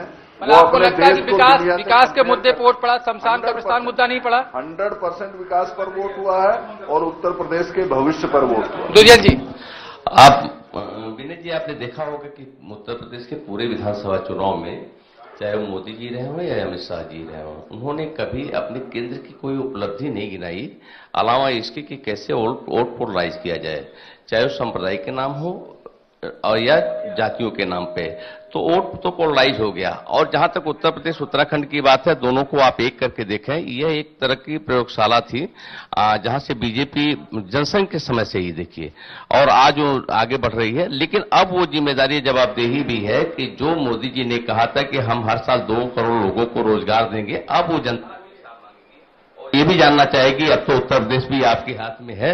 अब देखें आप मंदिर का मुद्दा आप कहां तक ले जाते हैं, इसको छोड़ते हैं या आगे ले जाते हैं, क्योंकि प्रदेश और केंद्र में दोनों की आपकी सरकार बन गई है। चलिए, अब आपका कोई बहाना नहीं होगा। मुद्दा क्या रहा बकार साहब? देखिए, हमारा मुद्दा आपका नहीं, अब तो जनता ने जनादेश दे दिया, बीजेपी को पसंद किया, तो बीजेपी का कौन सा सब मुद्दा पसंद आ गया जनता को? बीजेपी का कोई मुद्दा पसंद नहीं आया है। माननीय प्रधानमंत्री जी ने एक मैसेज देने की बात की कि राज्यसभा में बहुमत चाहिए, एक इशारा किया कि राष्ट्रपति चेंज हो रहा है, और जब तक राज्यसभा में बहुमत नहीं होगा वो जो इनकी जन भावनाएं हैं इनकी पार्टी के लोगों की, उस पर खरे नहीं उतरेंगे। मैं उस बात में नहीं जाना चाहता, जनादेश आ गया है। एक बात बोल दूं कि हम लोग सियासी योद्धा हैं, योद्धा जंग हारने के बाद भी हिम्मत नहीं हारता है, नई जंग की तैयारी करता है। हम हिम्मत नहीं हारे हैं, हम अगली जंग की तैयारी कर रहे हैं और हमारे अपने मुद्दे हैं, हम उनको लेकर आगे जाएंगे। चलिए, जंग की बात है, शुक्ला साहब क्या कहेंगे आप? केंद्र में सरकार आई थी बीजेपी की तो बहुत से सपने दिखाए थे। अब प्रदेश में भी उनकी सरकार आ गई है सपने दिखाकर। अब इन दोनों के सपनों का कितना असर होता है, कितने सपने साकार होते हैं, इसके आधार पर 19 में की चुनाव की तैयारी हम करेंगे और उसके ज्यादा कुछ नहीं कहना। जी, चलिए, कम से कम सीधे सपनों की बात आ रही है निकल करके। सतीश राय साहब, क्या लगता है जनता का जो जनादेश है अब तो स्वीकार करना सबको है, चाहे विपक्षी हो चाहे कोई जो कितने लाख विरोधी हो, आपको लगता है जनता ने खुले दिमाग से वोट दिया है? खुले दिमाग से दिया, मुद्दों पर दिया है और विश्वास करके दिया है कि इस प्रदेश में एक जो बदलाव की छटपटाहट थी वो छटपटाहट पूरी होगी और भारतीय जनता पार्टी जो गांव गरीब और किसान का मैक्सिमम जो वोट पाई है, उनके विश्वास पर खरे उतरेगी, इस विश्वास के साथ जनता ने वोट किया है। चलिए, एक खास मेहमान अभी तुरंत हमारे साथ जुड़ी हैं, सदाब फातिमा जी, जो गाजीपुर से आती हैं, अखिलेश सरकार की कैबिनेट मंत्री थी और अखिलेश सरकार में काम करते हुए अखिलेश का शायद काम पसंद नहीं आया, अखिलेश ने इनको बर्खास्त कर दिया और चुनाव का टिकट भी आपको नहीं मिला। और समाजवादी पार्टी क्या हालात है इस समय उत्तर प्रदेश में, आपसे छिपा नहीं है, क्या कहेंगे? तो ले लेने दीजिए, अभी तो मैं ऊपर से नीचे आ रही हूँ सीढ़ियाँ चढ़ के। जी बताएं प्लीज मेरे लिए। 1 मिनट रुक के बोलेंगी, सोच लीजिए तब तक फिर बोलने के लिए। आपको क्या लगता है जो जनादेश मिल रहा है उसमें क्या कहेंगे?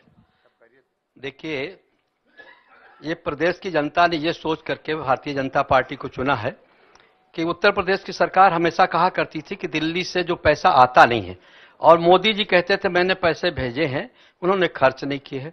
अब जनता असलियत देखना चाहती है कि 3 साल 2.5 साल दिल्ली में झूठ बोल करके निपटा, यहाँ कितने दिन तक निपटाओगे। अभी हमारे एक साथी जो कह रहे थे, वही कहानी मुझे बड़ी अच्छी पसंद आई कि एक सुंदर लड़की है लेकिन बेअकल है, जब तक उसकी सुंदरता देखते रहो पसंद आती रहेगी। सुंदरता देख करके मोदी जी की लोग पसंद करते रहे हैं, और आप जब रिजल्ट आएगा सामने इनका काम का, तो उसका जनता करेगी 2019 में। बस मैं तो चाहूंगा कि इनको जनादेश दिया है, बधाई देता हूं, लेकिन ये कितना काम करके दिखाते हैं। किसान मजदूर बंद कारखाने कितने चलाएंगे, किसानों को मुआवजा कितना दिलाएंगे, उद्योगपतियों को जो 22,000 करोड़ दिया है ये किसानों को कब दिलाएंगे।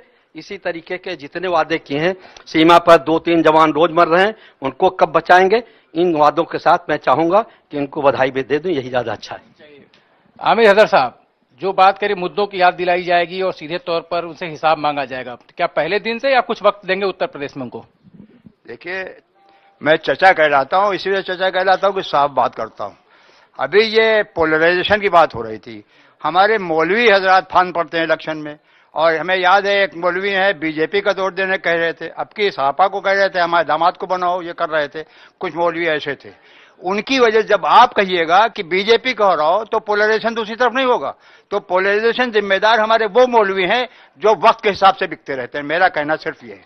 दूसरी बात मैं कहना चाहूंगा कि ये सरकार आई है, मेरे हिसाब से अगर जो ये इन्होंने कुछ काम दिलाए हैं, लोगों ने सोचा कि पिछली मरतबा 2014 में इन्होंने बात कही थी, उनको उम्मीद रखती है कि 2014 में पूरे काम इसलिए नहीं कर पाए कि उनको यूपी में सरकार नहीं थी, दोनों सरकार मरकज की यहाँ हो, इसलिए लोगों ने वोट दिया है बड़ी उम्मीद से। विनय जी, अब जबकि बिल्कुल स्पष्ट हो गया और 2 घंटे के बाद का 2 बजे का वक्त मांगा था अखिलेश यादव ने, औपचारिक रूप से अपना त्याग पत्र देने के लिए राज्यपाल के पास जाने वाले थे। अब किस तरह की प्रतिक्रिया समाजवादी पार्टी के अंदर और बीजेपी के खेमे में? देखिए राष्ट्रीय जी, 5 बजे अखिलेश यादव प्रेस कॉन्फ्रेंस करने जा रहे हैं लखनऊ में, जिसमें वो साफ करने की कोशिश करेंगे कि जो हार हुई उसके पीछे का कारण क्या रहा है, और उसी में शायद ये भी बात साफ हो जाए जो शिवपाल सिंह यादव का बयान आया है उसको लेकर क्या सोचते हैं। लेकिन हमें लगता है सबसे सार्थक जवाब देने के लिए इस समय हमारे साथ सदा फातिमा मौजूद हैं, जो कि नए पैनलिस्ट के तौर पर इसमें जुड़ चुकी हैं और अखिलेश की कोप भाजक भी रही हैं। मंत्रिमंडल से इनको बर्खास्त किया गया, इनका टिकट काटा गया, और जब हार मिली है तो कहीं न कहीं जो शिवपाल सिंह यादव के इशारे हैं उसको ज्यादा बेहतर समझा पाएंगी सदा फातिमा जी। जिस तरीके की हार मिली है समाजवादी पार्टी को, आपको क्या लगता है कि अहंकार की हार है या कहीं न कहीं आपकी रणनीति की हार है?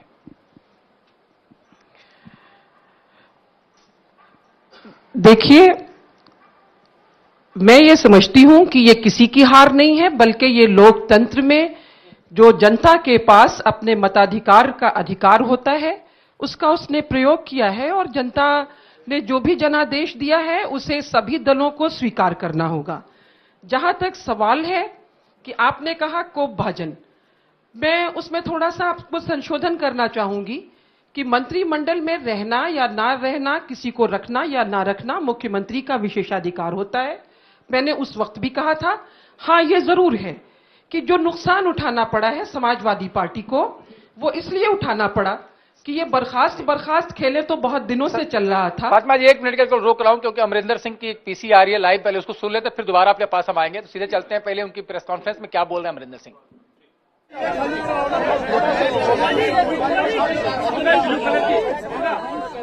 आप लोग ब्लू कलर वाली केवल लगाइए। थोड़ा आगे अगर आप लोग चुप रहेंगे ना, सब शांति रखेंगे, आप लोग भी चुप रहे, आप तो वैसे ही चुप रहे। लोग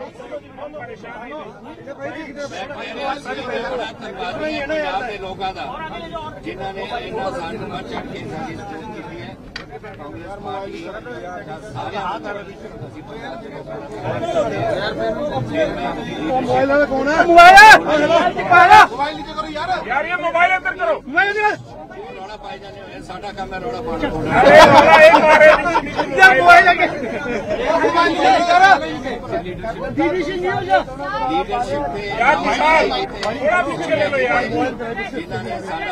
भैया हेलो मोबाइल साहिबा और सेक्रेटरी साहब आशा जी जिन्होंने पहले दिन तो सवेर तो शाम आई 7:30 और फिर मैं बता दिया सारे कांग्रेस वर्कर बड़े तो सीनियर तो लेके जूनियर तो जूनियर तक जिन्होंने अपना सारा समय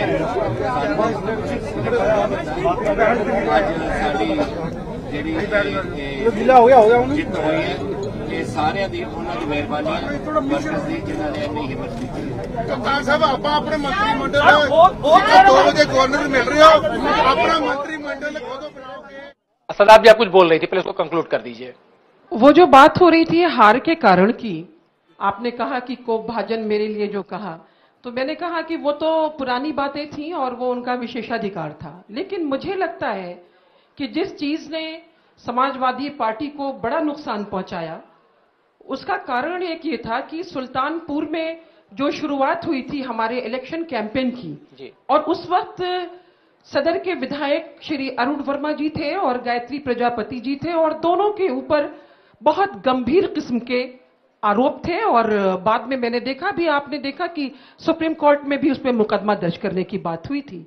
तो यकीनन मैं समझती हूं कि ये एक बहुत बड़ा कारण था जिससे महिलाओं को लगा कि शायद वो सुरक्षित नहीं रह पाएंगी 1090 के बावजूद। और ये चीजें जो थी उन्हें महसूस किया जा रहा था। तमाम चीजें ऐसी रही हैं जिन्होंने मिलकर के हम कह सकते हैं कि आज इस स्थिति को पहुंचाया। लेकिन ये जो लोकतंत्र है, इसकी खूबसूरती ये है कि इसमें हार और जीत मिलती रहती है।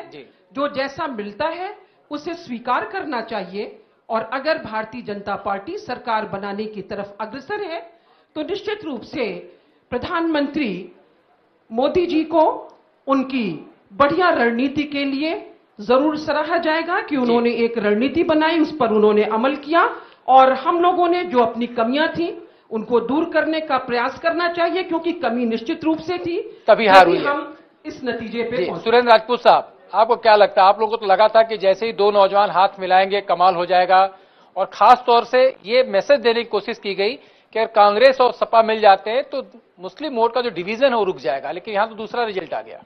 देखिए, चुनाव में हार और चुनाव में जीत चलती रहती है। आज की डेट में भारतीय जनता पार्टी चुनाव जीती है, श्री नरेंद्र मोदी जी की रणनीति चुनाव जीती है, उनको बधाई। और बधाई देने के साथ साथ उनको एक जिम्मेवारी है कि कम से कम इस बार जो उन्होंने वादे किए हैं वो अपने वादों को अक्षरत पूरा करें, उन वादों पर खरे उतरें जो उन्होंने यहाँ के उत्तर प्रदेश के किसानों से, नौजवानों से, गरीबों से, मजदूरों से किए हैं। कम से कम वो जुमलेबाजी न करें, ये हमारी अपेक्षा रहेगी। एक बात। दूसरी बात, गठबंधन हमेशा ही जरूरत के हिसाब से किए जाते हैं, गठबंधन अच्छी चीजों के लिए किए जाते हैं। जनता को फैसला करना होता है। हम गठबंधन कर सकते हैं, लेकिन जनता जनार्दन होती है, जनता उस पर मोहर लगाए या न मोहर लगाए उसका विशेषाधिकार है, और हम जनता जनार्दन के इस फैसले को हाथ जोड़कर स्वीकार करते हैं। बाकी रही बात मीमांसा करने की, तो मीडिया अपनी मीमांसा करेगा, वो निर्मम मीमांसा भी करेगा, हम उसका धनात्मक ऊर्जा से स्वागत करेंगे। और रही बात, हम अपनी पार्टी में भी मीमांसा करेंगे। श्री अखिलेश यादव जी के नेतृत्व में हमने चुनाव लड़ा। निश्चित तौर पर यह दो पर्सनालिटीज का चुनाव था। अखिलेश यादव जी और नरेंद्र मोदी जी आमने सामने चुनाव लड़ रहे थे, और वही चीजें निकल करके आई। प्रधानमंत्री का पद, प्रधानमंत्री का कद और प्रधानमंत्री पर लोगों का आज भरोसा, इस रणनीति में वो लोग कायम रहा है। आगे आने वाले दिन तय करेंगे कि ये भरोसा कितना कायम रहता है। अमित पुरी साहब, आधी तो चल रही है, Bharatiya Janata party absolute majority के साथ सरकार बनाने जा रही है, लेकिन मृगंका सिंह जो हुकुम सिंह की बेटी चुनाव हार रही हैं, तो दिग्गज कहीं न कहीं ध्वस्त भी हो रहा है। उत्तर प्रदेश के अंदर बहुत ही राजनीतिक प्रतिस्पर्धा को व्यक्तिगत स्तर से लेकर के आंका और नापा गया है। डायल 100 जरूर था, लेकिन उत्तर प्रदेश का आवाम जानना चाह रहा था, शादाब जी कह रही थी कि वो कौन सा नंबर है जिसको मिला दें कि भैया गायत्री पकड़ा जाए। 108, 102, 100 कौन सा मिला दें इस जीरो लाइन ऑर्डर के प्रदेश में जिसमें गायत्री पकड़ जाए। भैया वो नंबर बता दे। वो एक गाना हिंदी फिल्मों का था ना, डीजे वाले बाबू मेरा गाना बजा दे। डीजे वाले बाबू तो गाना बाद में बजाएंगे। केशव मौर्य ने कह दिया कि जितनी फाइलें अखिलेश सरकार की सारी खोली जाएंगी। देखिए, उत्तर प्रदेश को अब यह भी देखना है कि विज्ञापन तो बहुत था, चिकनी विकनी ये सड़क नई दिल्ली तक चला झक बेधड़क, तो आवाम तो नई दिल्ली के रास्ते पर बेधड़क चला गया, लेकिन तिरवा के आगे एक्सप्रेसवे जो अभी भी अंडरपास से गुजरता है, उस अंडरपास के अंदर कितना अंडरकट था, इसकी बात सीएजी से होगी। शिवकरण सिंह जी, क्या लगता है कि सीधे तौर पर कहीं न कहीं जो बात सत्ता बदलने के बाद बदले की कार्रवाई की जो बात आती है उस रूप में लिया जाए, या ये माना जाए कि भ्रष्टाचार जो हुआ है उसकी जांच होनी ही चाहिए? देखिए, भ्रष्टाचार की तो जांच होना ही चाहिए और ये हमेशा होनी चाहिए, कोई आज की बात नहीं है। भ्रष्टाचार को तो खत्म करने के लिए हर राजनीतिक दल को चाहिए कि वो आगे आए। रहा सवाल आज की जो सरकार आ रही है, जनता ने उसे चुना है, बधाई के पात्र हैं वो, लेकिन जनता ने उत्तर प्रदेश की ये मान करके चुना है, जैसा मैं महसूस करता हूं कि दिल्ली से पैसा आएगा सीधा किसान तक जाएगा। अब बीच में उद्योगपतियों को हिस्सा नहीं मिल जाएगा, जैसे उत्तर प्रदेश सरकार कभी गन्ना किसानों का ब्याज उद्योगपतियों को दे देती थी। मुद्दों को का हल करने की जिम्मेदारी है बीजेपी कंधे पर, और पंकज सिंह नोएडा से, जो राजनाथ सिंह के सुपुत्र हैं, लगभग 60,000 वोटों से चुनाव जीत गए हैं। रिजल्ट आने शुरू कब तक रुझान की बात थी, क्या कहेंगे जिस तरह की बातें निकलकर सामने आ रही हैं? और सबसे अहम मुद्दा है कि अब जांच भी होगी उन मुद्दों को लेकर, जिसमें खासतौर से एक्सप्रेसवे की बात थी, जिसको लेकर सबसे बड़ा ढोल पीटा गया समाजवादी पार्टी की तरफ से, और तमाम उन बातों को लेकर, जैसे खनन का मामला हो, चाहे भर्ती का मामला हो, क्या कुछ होता हुआ दिखाई दे रहा है उत्तर प्रदेश सियासत में आपको? देखिए, ऐसा है कि जांच की बात तो हर बार करती है जो सरकार आती है। पिछली बार भी कही थी अखिलेश जी ने भी कि जांच होगी मायावती जी के कार्यकाल की और बहुत से फैसले बदले जाएंगे, और कोई उस पर जो है हुआ नहीं। ये तो एक जो हमेशा होता है, होता ही आता है। सबसे अहम चीज बात जो ये है, तो मुझे चौथी बार जो है जो आपको चार्ट दिखा रहा है, 302 ऊपर सीटें जा रही हैं किसी पार्टी की। सन 1952 में जो है वो कांग्रेस की 385 सीटें आई थी, उसके बाद जो है ये 1977 में आई थी जनता पार्टी की, फिर 89 में जो है 84 इसके बाद चुनाव हुआ तब आई थी, फिर जो है ये और इस बार जो है आने जा रही हैं। एक तो अहम बात ये है, और एक अहम बात यह है कि भारतीय जनता पार्टी स्वयं एक अपना ही रिकॉर्ड तोड़ने जा रही है। 91 के बाद जब कल्याण सिंह जी की सरकार बनी थी तो 211 सीटें जीत के आई थी बीजेपी, उसका रिकॉर्ड खुद तोड़ने जा रही है। जिम्मेदारियां बढ़ गई हैं। जो मुद्दे उठ रहे हैं हार जीत के, मुझे ऐसा लगता है कि अखिलेश यादव जी ट्रैप में आ गए अमित शाह की और बीजेपी की। जो इन्हें शुरू किया था काम बोलता है, विकास, ये मुद्दे सब गौण हो गए, मुद्दे चले गए पीछे।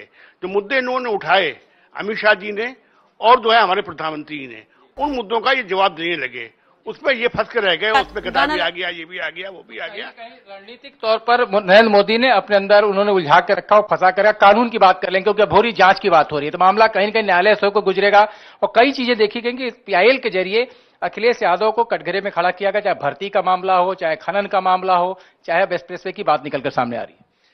पब्लिक सर्विस कमीशन के चेयरमैन को हाईकोर्ट के आदेश से हटाया गया। कई मामले ऐसे होते हैं जिसमें जांच होती है, लेकिन सरकारें बदलने के बाद उन जांचों का निर्णय नहीं कुछ निकलता है, कभी किसी के ऊपर एक्शन होते हुए नहीं देखा गया। एक इलेक्शन हुआ था जिसमें मायावती जी जब जीत के आई थी तो उन्होंने ये बात कही कि हमने माफ कर दिया। यही होता है जब दूसरी पार्टी जीत के आती है तो वो भी माफ कर देती है। अगर जांच होने लगे तो उत्तरदायित्व तो फिक्स हो जाए और फिक्स होने के बाद दोबारा कोई ऐसी गलती नहीं करेगा। हाईकोर्ट जरूर इन मामलों में एक्शन लेती है।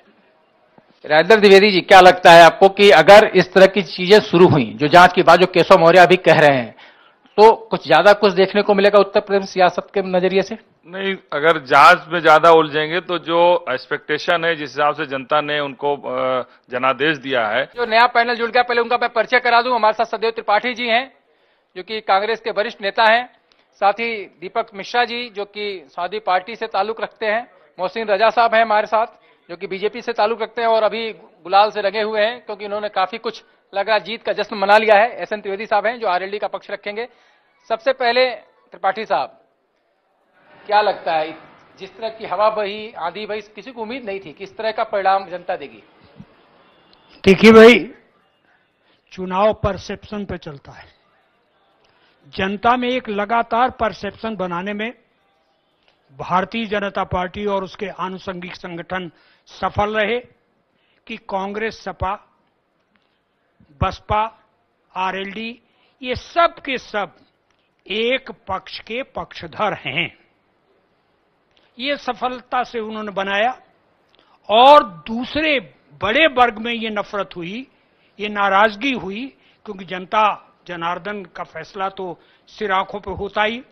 जनता में ये एक मैसेज चला गया कि इस बड़े वर्ग को ये पार्टियां कहीं न कहीं निग्लेक्ट कर रही हैं और उसका परिणाम मैं ये जो ट्रेडिशनल शब्दावली है उसमें न कह के कि ध्रुवीकरण क्या हुआ क्या नहीं, लेकिन उस बड़े वर्ग ने ये तय किया कि इन पार्टियों को सबक सिखाया जाए। पहली बात। दूसरी बात, उत्तर प्रदेश जो इस देश की राजनीति में, चाहे वो आंदोलन हो आजादी का, चाहे वो गांधी जी के नेतृत्व का, चाहे 89 तक ये प्रदेश पूरे देश का अगुआ था। 89 में धर्म की राजनीति ने ऐसा कमाल दिखाया कि फिर धर्म और जाति में बढ़ता चला गया।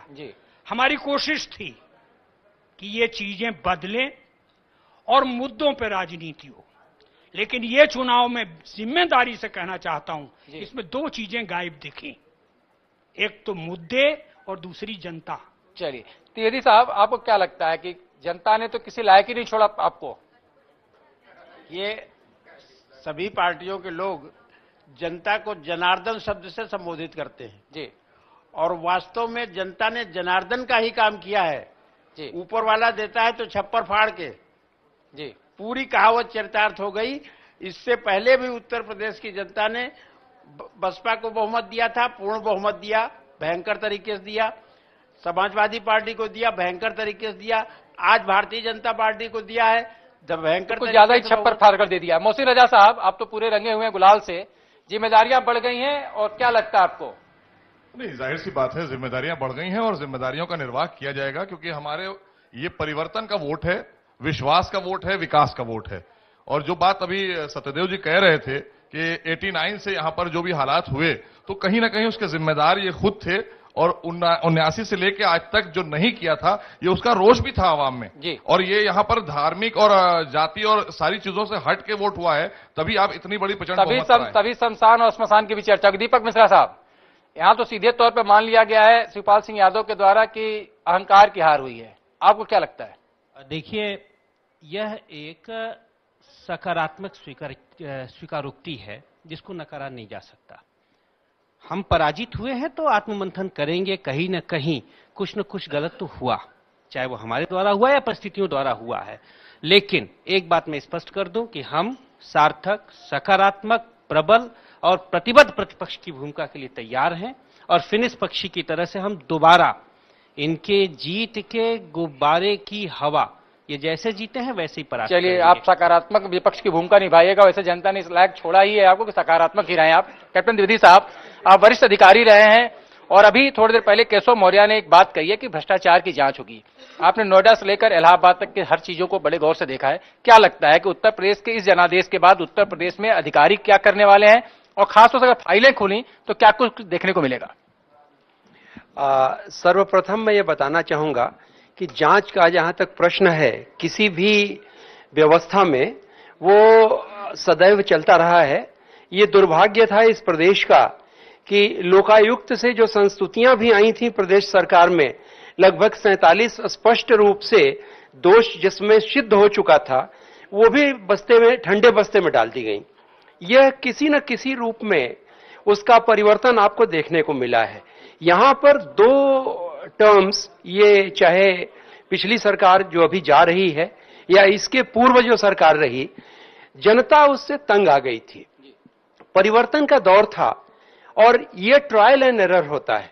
यहां पर चुनाव जो हुए, राजनीतिक मुद्दे जो बने, वो सदैव क्षेत्रवाद, जातिवाद, स्थानवाद और लोगों की प्राथमिकताओं को लेकर बनाए गए। उसको डिवाइड एंड रूल जो अंग्रेजों ने एक सिस्टम बनाया था, उसको किसी न किसी रूप में, प्रत्यक्ष या परोक्ष रूप में, उसका सार्थक रूपांतरण इन राजनीतिक दलों ने किया और उसी का प्रतिफल मिला है। यह एक बहुत बड़ी चुनौती जो पार्टी अभी पावर में आने जा रही है उसके लिए भी है कि जनता ये अपेक्षा करती है कि जो भी घोषणाएं की गई हैं सार्वजनिक रूप से, उसको समयबद्ध तरीके से पूरा किया जाए, वरना इसका प्रतिफल गलत भी हो सकता है। हमारे साथ कुछ और प्रबुद्ध वर्ग के लोग हैं, उनसे भी जानना चाहेंगे कि सबसे बड़ी बात है कि जब आदमी कहीं जाता है तो ट्रेवल के माध्यम से बहुत कुछ समझने की कोशिश करता है। आपको लगता है जो जनादेश मिला इसमें तमाम उन नौजवानों की, रोजगार करने वालों की, व्यापारियों की समस्याओं का समाधान हो जाएगा? देखिए, मैं ऑल इंडिया ट्रैवल एसोसिएशन की तरफ से सबसे पहले तो भाजपा को शुभकामनाएं देता हूं। इसके साथ में मैं ये कहना चाहता हूं कि हम लोग कई सालों से पिछली सरकारों के दरवाजों के चक्कर काट काट के थक गए थे हम लोग बेसिकली, और उम्मीद तो है और इसी उम्मीद के साथ ढेर सारी शुभकामनाएं हम दे रहे हैं। मैं एक बात कहना चाहूंगा, देखिए इस देश में जो जीडीपी है, उस जीडीपी में हमारा 8% का लगभग हिस्सेदारी है, लेकिन चाहे पिछली सरकार हो और चाहे अभी तक जितनी भी सरकार है, किसी ने ध्यान नहीं दिया है। लगता है कि जो आपको हिस्सेदारी है इस सरकार दे, ऐसी उम्मीद आप करते हैं? हम अपनी चलिए हम सीधे तौर पे व्यंग का समय अब आ गया। हमको लगता है एक व्यंग तो बनता है अब इस जनादेश के बाद।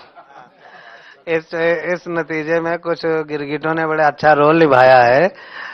तो मैं 4 पंक्तियां कहना चाहता हूं कि लखनऊ के विधानसभा मार्ग पर इधर से उधर और उधर से इधर जा रहे गिरगिट से हमने पूछा, महोदय बता सकते हैं अपने और दलबदलू नेता के बीच आपसी संबंध को तुलनात्मक रूप से समझा सकते हैं? गिरगिट बोला, अस्थाना जी, किसी गिरगिट की नेता से तुलना करना महापाप है, क्योंकि रंग बदलने के मामले में नेता गिरगिट का बाप है। ये तो रहा, रंग बदलने में गिरगिट का बाप नेता होता है। लेकिन एक बड़ी खबर है बस्ती की पांचों सीट पर भारतीय जनता पार्टी ने अपना कब्जा जमा लिया है। एक तरीके से कह सकते हैं जो आहट समझा जा रहा था प्रदेश की जनता की तरफ से, और 2014 में जिस तरह से जनता ने जनादेश दिया था नरेंद्र मोदी को, कुछ हद तक उसी रास्ते पर इस समय उत्तर प्रदेश की विधानसभा का स्वरूप बनता हुआ दिखाई दे रहा है। और सबसे बड़ी कवायद अब शुरू हो चुकी है, मुख्यमंत्री कौन, और वो तमाम चेहरे इस समय दिल्ली दरबार में पहुंचने शुरू हो रहे हैं जिनका नाम मुख्यमंत्री की रेस में चल रहा है, चाहे वो मनोज सिन्हा हो और चाहे वो स्वतंत्र देव सिंह हो। तमाम ऐसे नेता जो उस दौड़ में हैं, उनको दिल्ली दरबार में बुलाया जा रहा है, उनसे चर्चा की जाएगी। और हमें लगता है कि होली के रंग के साथ साथ कहीं कुछ लोगों के चेहरे पर खुशी, कुछ लोगों के चेहरे पर मायूसी ना आ जाए कि वो मुख्यमंत्री की रेस से हट क्यों गए। मनोज जी, आप शिक्षक नेता हैं और खास शिक्षकों का दर्द समझते हैं, नौजवानों के साथ हमेशा उठना बैठना रहता है, क्या लगता है इसकी उम्मीद आपको थी? झूठ बात मत करिएगा कि आपको लग रहा था, हकीकत बताइए क्या लग रहा था? देखिए, सरकार बदलेगी ये तो लगने लगा था और मतों का ध्रुवीकरण हो रहा था। ध्रुवीकरण की वजह से चीजें बदली तो यह स्पष्ट था, इसमें कहीं कोई शक नहीं था। परिवार की लड़ाई थी, उसका भी खामियाजा समाजवादी पार्टी को भुगतना पड़ा है, ये भी दिखाई दे रहा है। रही बात शिक्षा की, तो शिक्षकों को अभी कांग्रेस की सरकार में भी बहुत कुछ नहीं मिला। भारतीय जनता पार्टी की सरकार केंद्र में आई, हम लोगों ने बड़ा प्रयास किया, बहुत कुछ नहीं मिला। राज्यों से भी बहुत कुछ नहीं मिला, ऐसा नहीं, खुल के अगर स्पष्ट पूछे तो हम लोगों ने बड़ा संघर्ष किया। और मैं आपको धन्यवाद इसलिए दूंगा कि जब बड़े हमारे संकट के दिन थे तो एपीएन चैनल ने उस समय, जिस समय शिक्षा पर बहुत बड़ी एक साजिश हो रही थी शिक्षा को समाप्त करने की या शिक्षकों के साथ शिक्षा को नष्ट करने की, तो आपने साथ दिया। लेकिन चलिए, जनता का जनादेश स्वीकार करना चाहिए और हम अब उम्मीद करते हैं कि केंद्र और राज्य दोनों में भारतीय जनता पार्टी की सरकार है और शिक्षा के मामले में निजीकरण को दूर करे, उदारीकरण के नाम पर इसका निजीकरण न करे, जिससे आम जनता को शिक्षित किया जा सके, आम जनता तक शिक्षा पहुंचाई जा सके और देश को खुशहाली के रास्ते पर लाया जा सके। और हम ये भी चाहेंगे कि शिक्षक हमारा बार बार सड़कों पर उतरता है, गिरफ्तारी देता है या आंदोलन करता है, उससे भी शिक्षकों को दूर रखा जाए। और शिक्षक काम ऐसे भी किताब उठाना है, डंडा खाना नहीं है, और सड़क पर उतरते हैं तो पुलिस के हाथों का आप शिकार होते हैं। अस्थाना साहब ने एक अच्छा व्यंग सुनाया, आपके भी कुछ जहन में है? जहन में तो सब कुछ है, लेकिन इस समय अगर मोदी जी से पूछा जाए कि ये कैसे जीत है, तो वो यही कहेंगे कि ये माँ गंगा की जीत है। तब मैं कहना चाहता हूँ कि मोदी जी गंगा नहाकर साफ हो गए, मोदी जी गंगा नहाकर साफ हो गए, पाप जितने भी किए थे माफ हो गए। पानी में गए तब तो वो शक्ति कपूर थे, पानी से बाहर आए जय की श्राप हो गए। चलिए, सीधे तौर पे जो परिस्थितियां हैं उस हिसाब से मैं कह सकता हूं, लेकिन एक बात तय है कि हर कलाकार हो चाहे एक बैंकर हो अपने तरीके से चीजों को परिभाषित करने की कोशिश करता है। त्रिपाठी साहब, ये दोनों चीजें हैं कि नेताओं के बारे में जो एक भ्रांतियां हैं या सच्चाई आप ज्यादा बेहतर बताएंगे, सबसे वरिष्ठ हैं आप यहाँ पे, कि गिरगिट से भी ज्यादा रंग बदलने का उस्ताद नेताओं को लोगों ने मान लिया। इसका भी कारण है कहीं न कहीं कि जो जनता की उम्मीद टूटी है। मैं निश्चित तौर पर इनका स्वागत करता हूं और इन्होंने जो कुछ कहा, अगर आप 2014 के चुनाव देख लें और ये चुनाव जिसके परिणामों पर बैठ के हम चर्चा कर रहे हैं इनको देखें, तो बहुत सारे दल बदलू ही भारतीय जनता पार्टी से विधायक बनते दिख रहे हैं।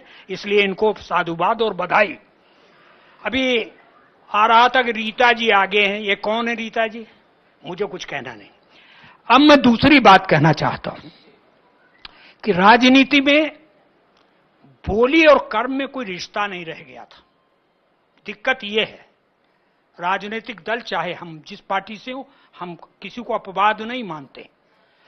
जनता जनार्दन बड़ी महान है, ये ऐसा फैसला करती है। 1980 का मुझे याद है कि लोकसभा में भी बहुत बड़ा बहुमत दिया और उत्तर प्रदेश की विधानसभा में कांग्रेस पार्टी को 309 सीटें दी।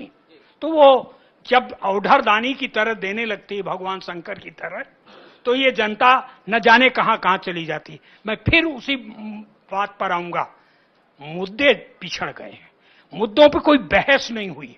कोई नहीं कहता कि महंगाई बढ़ी, कहां गई वो रोज जो महिलाओं को घरों में अपनी गैस के लिए दाम बढ़ते हुए देखना पड़ते हैं।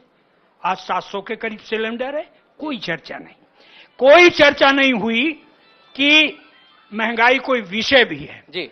और फिर मैं कहूंगा कि वो जो 89 का चला हुआ चक्र है, यादव को छोड़कर सब, दलित में माफ करिएगा, जाटों को छोड़ के सब, इनको किसी तरह मोबिलाइज करो और सत्ता पे काबिज हो। यही हमारे भारतीय जनता पार्टी के सम्मानित मित्रों ने किया है, उन्हें बधाई। उन्मुख मिश्रा, अभी एक प्रेस कॉन्फ्रेंस होने वाली 1:30 बजे मायावती की और 5 बजे होने वाली अखिलेश यादव की, क्या लगता है कि इस प्रेस कॉन्फ्रेंस में खींच निकाली जाएगी या पश्चाताप किया जाएगा?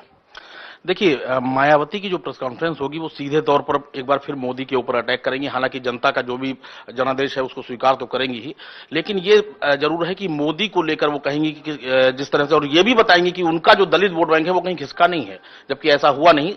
जिस तरीके से बीजेपी को सीटें मिली हैं उससे साफ है कि दलित वोट बैंक ही नहीं, अति पिछड़ा वर्ग जो था वो भी और पिछड़ा वर्ग भी, सभी ने मिला के बीजेपी को जो है समर्थन दिया, उसको वोटिंग की उसके लिए। और इसी वजह से, लेकिन ये मानने के लिए फिलहाल कोई तैयार नहीं हो कि उसके वोट बैंक में सेंध लगी है। और बीजेपी ने किया भी यही था, चरणबद्ध तरीके से बीजेपी ने पूरे जो इलेक्शन था यूपी का उसको एक जंग की तरह लिया। और शिवपाल यादव पर या खुद पर? देखिए, अखिलेश के सामने अभी फिलहाल जो है शिवपाल का नाम तो वो नहीं लेंगे, लेकिन ये जरूर कहेंगे, जिस तरीके से अभी एक दिन पहले ही नरेश अग्रवाल का भी बयान आया था और उन्होंने कहा था कि साजिश हुई है अखिलेश के खिलाफ, तो कहीं ना कहीं उस बयान की तरह ही अखिलेश भी ये कहेंगे कि जो कुछ लोग थे जो अंदरूनी तौर पर जिन्होंने भितरघात किया, जो सामने नहीं आया, बहुत करीबी लोग रहे हैं जिन्होंने उनके साथ में जो है साजिश की, और जो समाजवादी पार्टी में रहते हुए भी समाजवादी पार्टी का समर्थन नहीं कर रहे थे।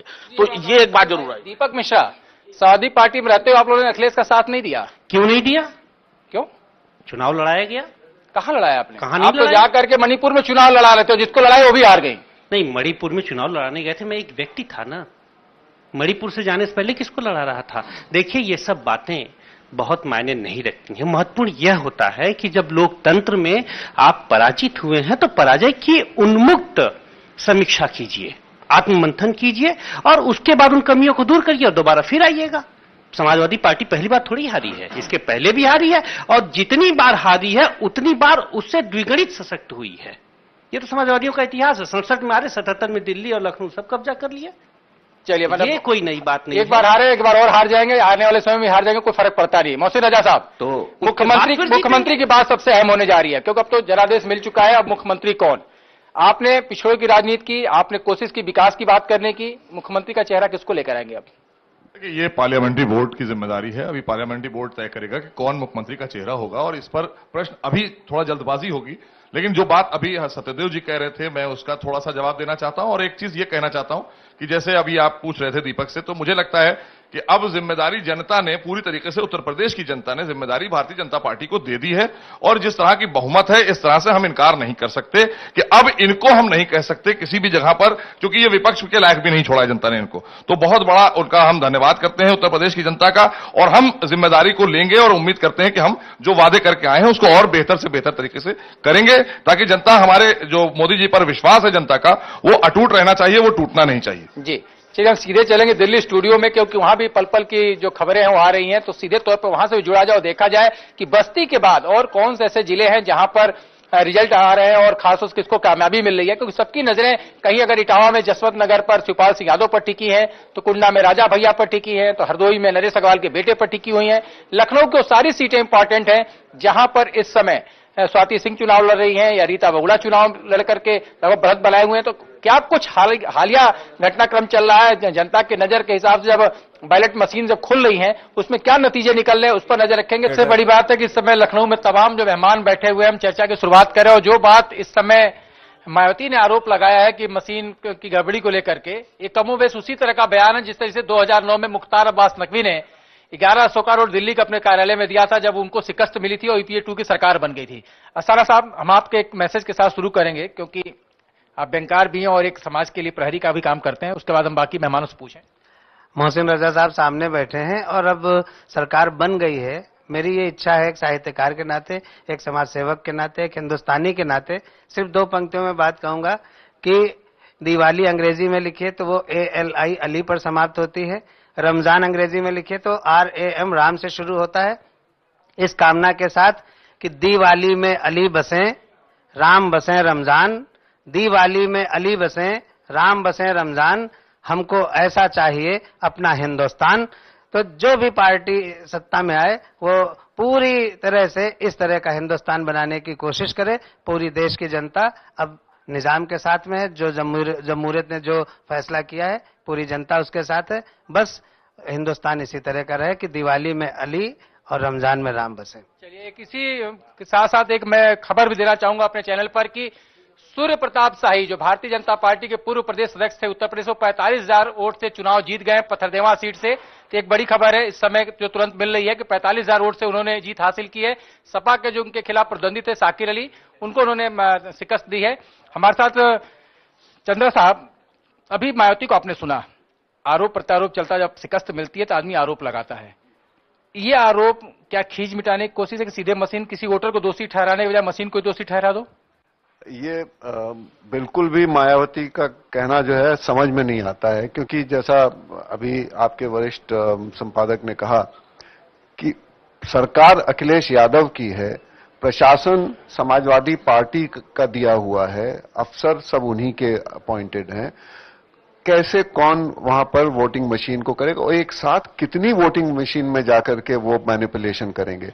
उनको अपनी हार को स्वीकार कर लेना चाहिए और उनको चाहिए ये कि एक सेकेंड रंग की लीडरशिप तैयार करें, ताकि उनके बाद पार्टी को संभालने वाला कोई हो। जैसे कांशीराम ने उनको नेतृत्व दिया, उस तरह का उनको कुछ करना चाहिए। इन परिणामों से ये बात साफ है कि जाटव वोट भी उनके पास से निकल गया है। तो ये अब उस बात को वो नहीं स्वीकार कर रही हैं और वो दोष ठहरा रही हैं मशीनों के ऊपर, जो कि रतन मणिलाल साहब, एक सवाल यह उठता है कि इन्होंने तो मशीन को दोषी ठहरा लिया, अब अखिलेश यादव किसे दोषी ठहराएंगे? देखिए, अखिलेश यादव जी के लिए ये कह पाना तो बहुत मुश्किल होगा कि जिसके साथ गठबंधन किया था उसका दोष है, क्योंकि दूसरी पार्टी भी ये कह सकती है कहीं न कहीं प्राइवेटली कि इसकी वजह से हमारा नुकसान हुआ। तो मुझे लगता है अखिलेश यादव जी इसमें कुछ ऐसा बोलेंगे कि शायद कुछ साजिश हुई है उनके साथ और कुछ ऐसे लोग हैं जिन्होंने हमें हराने का काम किया जो कि हमारे ही साथ थे। इसी तरह का कुछ एक एक्सक्यूज उनकी तरफ से आएगा। लेकिन मुझे ऐसा लगता है कि सभी पार्टियों को, कांग्रेस हो या समाजवादी पार्टी हो या बसपा हो, उनको कम से कम लोगों का जो एक ये एक्सप्रेशन है जो एक चुनावी एक्सप्रेशन है उसको स्वीकार करना चाहिए। इसमें कौन सी बड़ी बात है? एक बड़े दिल से उनको कहना चाहिए कि हाँ, लोगों ने अपना निर्णय लिया है, वो हमारे खिलाफ गया और हम कोशिश करेंगे कि हम अगली बार कुछ और करें, बजाय इसके इधर उधर की बहानेबाजी करना। ये बहुत ही इमेच्योरिटी की साइन है। अभी थोड़ी देर पहले प्रदीप जी बता रहे थे खासतौर से बाहुबलियों का जो सफाया हुआ है, बाहुबली शिकस्त खा रहे हैं, उसके पीछे का क्या लॉजिक है? क्योंकि कुंडा को अगर छोड़ दें हम राजा भैया को लेकर के, तो मुख्तार अंसारी हो, चाहे वो इस समय धनंजय सिंह हो, ऐसे तमाम लोग जो विवादित रहे हैं वो कहीं न कहीं शिकस्त खा रहे हैं, चाहे वो मंत्री ही कद्दावर क्यों ना हो। अजय कुमार जी, जो परिस्थितियां हैं उसमें क्या माना जाए? ये बाहुबली की हार है या वेब के सब शिकार हो गए? विनय, देखिए, अर्थशास्त्र का एक सिद्धांत है, बुरी मुद्रा अच्छी मुद्रा को चलन से बाहर कर देती है। 1980 के दशक में जब अपराधियों का आगमन राजनीति में होने लगा तो उन्होंने कहा, क्यों हमसे जब मदद लेते हो तो हम ही क्यों ना राजनीति पर हावी हो जाए। अच्छे लोग बाहर हो गए। लेकिन इधर क्या हुआ है, एक नई करेंसी आ गई है, नए नोट आ गए हैं। इस तरह से अगर उसमें जरा सा भी दाग लगेगा तो वो चलन से अपने आप बाहर हो जाएंगे। तो अब यह है कि आपकी राजनीति में जो नया नोट आया है उसको अगर आप कलंकित कर देंगे तो स्वमेव चलन से बाहर हो जाएंगे। यही कारण है जनता ने नोटबंदी को इससे भी जोड़ दिया है कि अब जो खराब मुद्रा है उसको चलन से बाहर कर दो। खराब मुद्रा को बाहर कर दिया है और जो नई मुद्रा उसको स्वीकार कर लिया है। हमारे स्वर्गीय खुर्रम निजामी ने भारतीय जनता पार्टी के दफ्तर में जाकर मुआयना किया कि किस तरह का उत्साह है।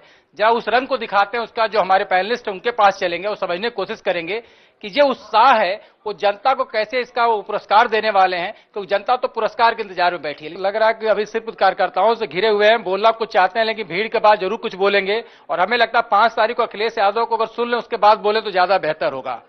क्यों दीपक मिश्रा जी? देखिए, लोकतंत्र में यह महत्वपूर्ण नहीं है किसके पहले किसके बाद बोला जाए, महत्वपूर्ण यह है कि क्या बोला जा रहा है और किस निष्ठा के साथ बोला जा रहा है। मैं एक बार फिर कह रहा हूं कि समाजवादियों का यह इतिहास रहा है कि यह हारने के बाद एकजुट होते हैं और फिनिक्स पक्षी की तरह से दोबारा जितनी बुरी हार मिलती है उससे अच्छी जीत के साथ वापस आते हैं। यह हमारा इतिहास रहा और हम इस इतिहास को दोहराएंगे। चलिए, हमको लगता है आप दोहराएंगे इतिहास को, लेकिन सबकी नजरें टिकी होंगी इस समय खासतौर पर शिवपाल सिंह यादव के उस बयान पर जो अखिलेश यादव के बाद बोलेंगे, क्योंकि तैयारियां इस तरह की भी है शिवपाल समर्थकों की कि होर्डिंग इस तरह के लगाए जाए, काम बोलता है, बस उस पर जगह छोड़ दिया कि फोटो किसी का ना रहे, मुद्दा कुछ न ले, काम तो बोला है। अब उसमें अखिलेश यादव ये जरूर बोलेंगे कि शिवपाल यादव का वो काम बोल रहा है जो कहीं न कहीं भीतरघात का आरोप लगाया गया है। और खुद अखिलेश यादव ने एक सरेआम मन से कहा था कि जो लोगों ने साजिश की है उनको शिकस्त दो, विधानसभा न पहुंचने दो।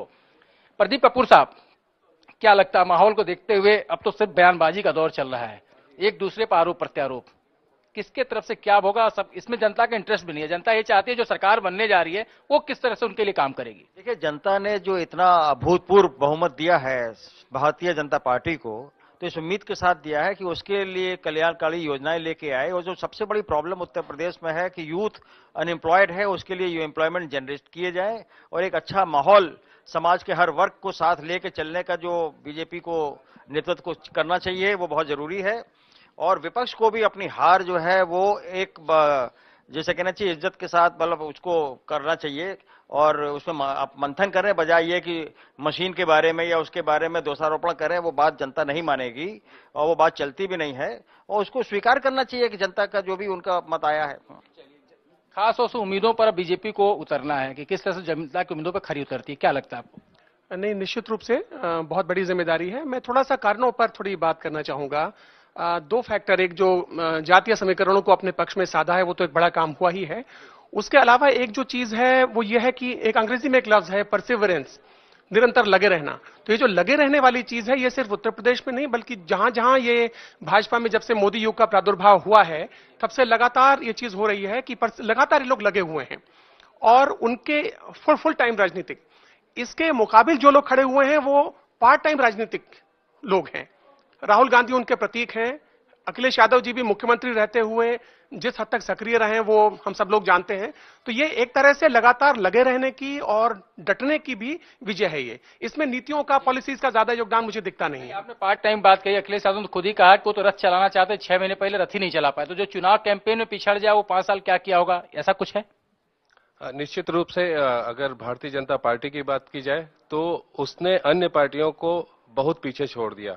अगर आप 2013 ऑनवर्ड्स बात करें और देखें तो 2013 के बाद लगातार इन्होंने, चाहे वो क्षेत्र में प्रयास हो, रूरल एरियाज में पेनिट्रेशन की बात हो, या फिर कार्यकर्ताओं का जो अपना स्तर है और कार्यकर्ताओं का जो टोटल है, वो महाअभियान चलाया उसके लिए इन्होंने। तो ये सब जो लगातार प्रयास इनके पिछले 2003-4 वर्षों में रहे हैं, इन्होंने निश्चय उसका परिणाम हम आज देख रहे हैं। तौर पर क्या लगता है नासी, क्या कुछ निकलेगा पार्टी में? अभी भी ये उम्मीद करते हैं कि अगर सब लोग एकजुट हो जाएं और बुजुर्गों का आशीर्वाद लेते हुए कार्य करें तो बहुत कुछ संभव है। लेकिन हमें यही है कि पार्टी को जो भी पराजय हुई है तो सीखना चाहिए उससे कि कहाँ गलतियां हुई हैं, ढूंढना चाहिए कि कहीं ना कहीं गलतियां हुई हैं, उन गलतियों को दोबारा ना दोहराया जाए, 2019 की तैयारी की जाए। क्या लगता है, पराजय से सीख मिलेगी और कुछ नसीहत? बिल्कुल मिलेगी। और मुझे लगता है कि मीडिया की थर्ड आई, जो तीसरी उसकी नजर है, उसने बहुत पहले कुछ चीजों को देखा था और ये आहट, ये चीजों को उसने बताने की कोशिश भी की थी, मगर इतनी दीवारें सामने थीं कि ये आवाज वहां तक नहीं पहुंच पाई।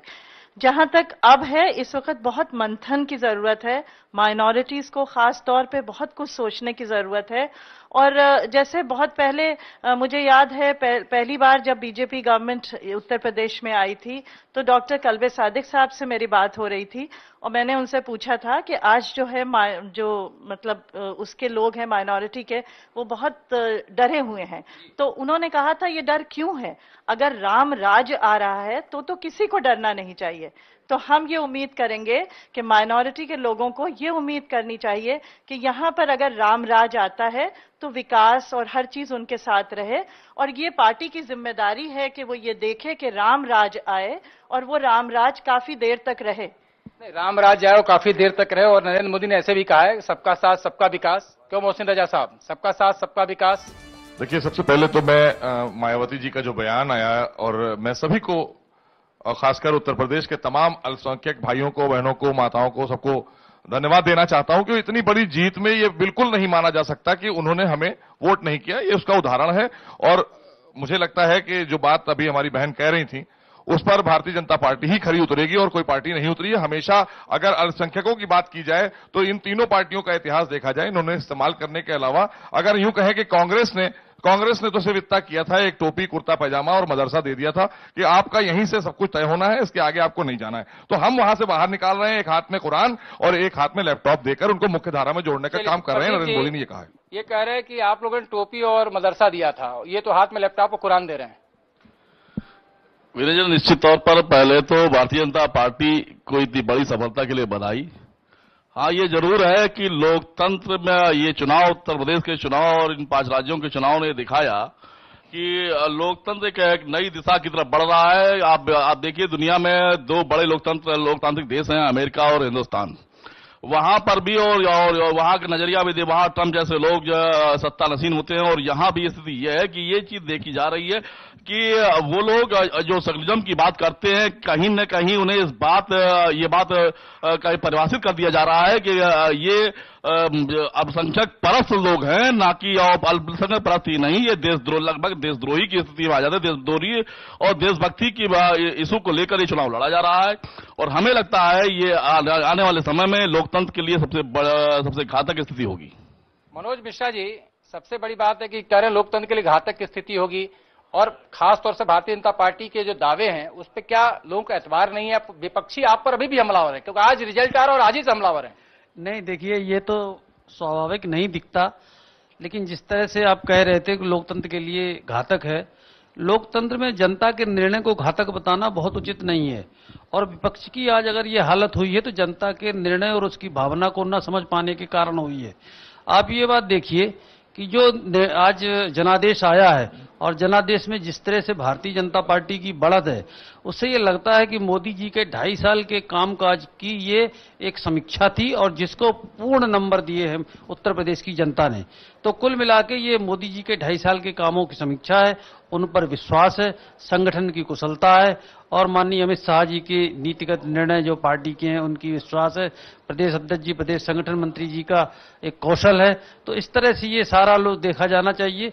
और ये स्वाभाविक है कि लोकतंत्र में कोई जीतता है, कोई हारता है, तो जीतने वाले वाले को बहुत घमंड नहीं करना चाहिए और हारने वाले को बहुत ये विषाक्त भाव नहीं रखना चाहिए। संजय अग्रवाल जी, यहाँ कह रहे 2.5 साल के काम का नतीजा है और आपने लगभग 5 साल की सरकार चलाकर बोला काम बोलता है, लेकिन जनता को सुनाई नहीं दिया।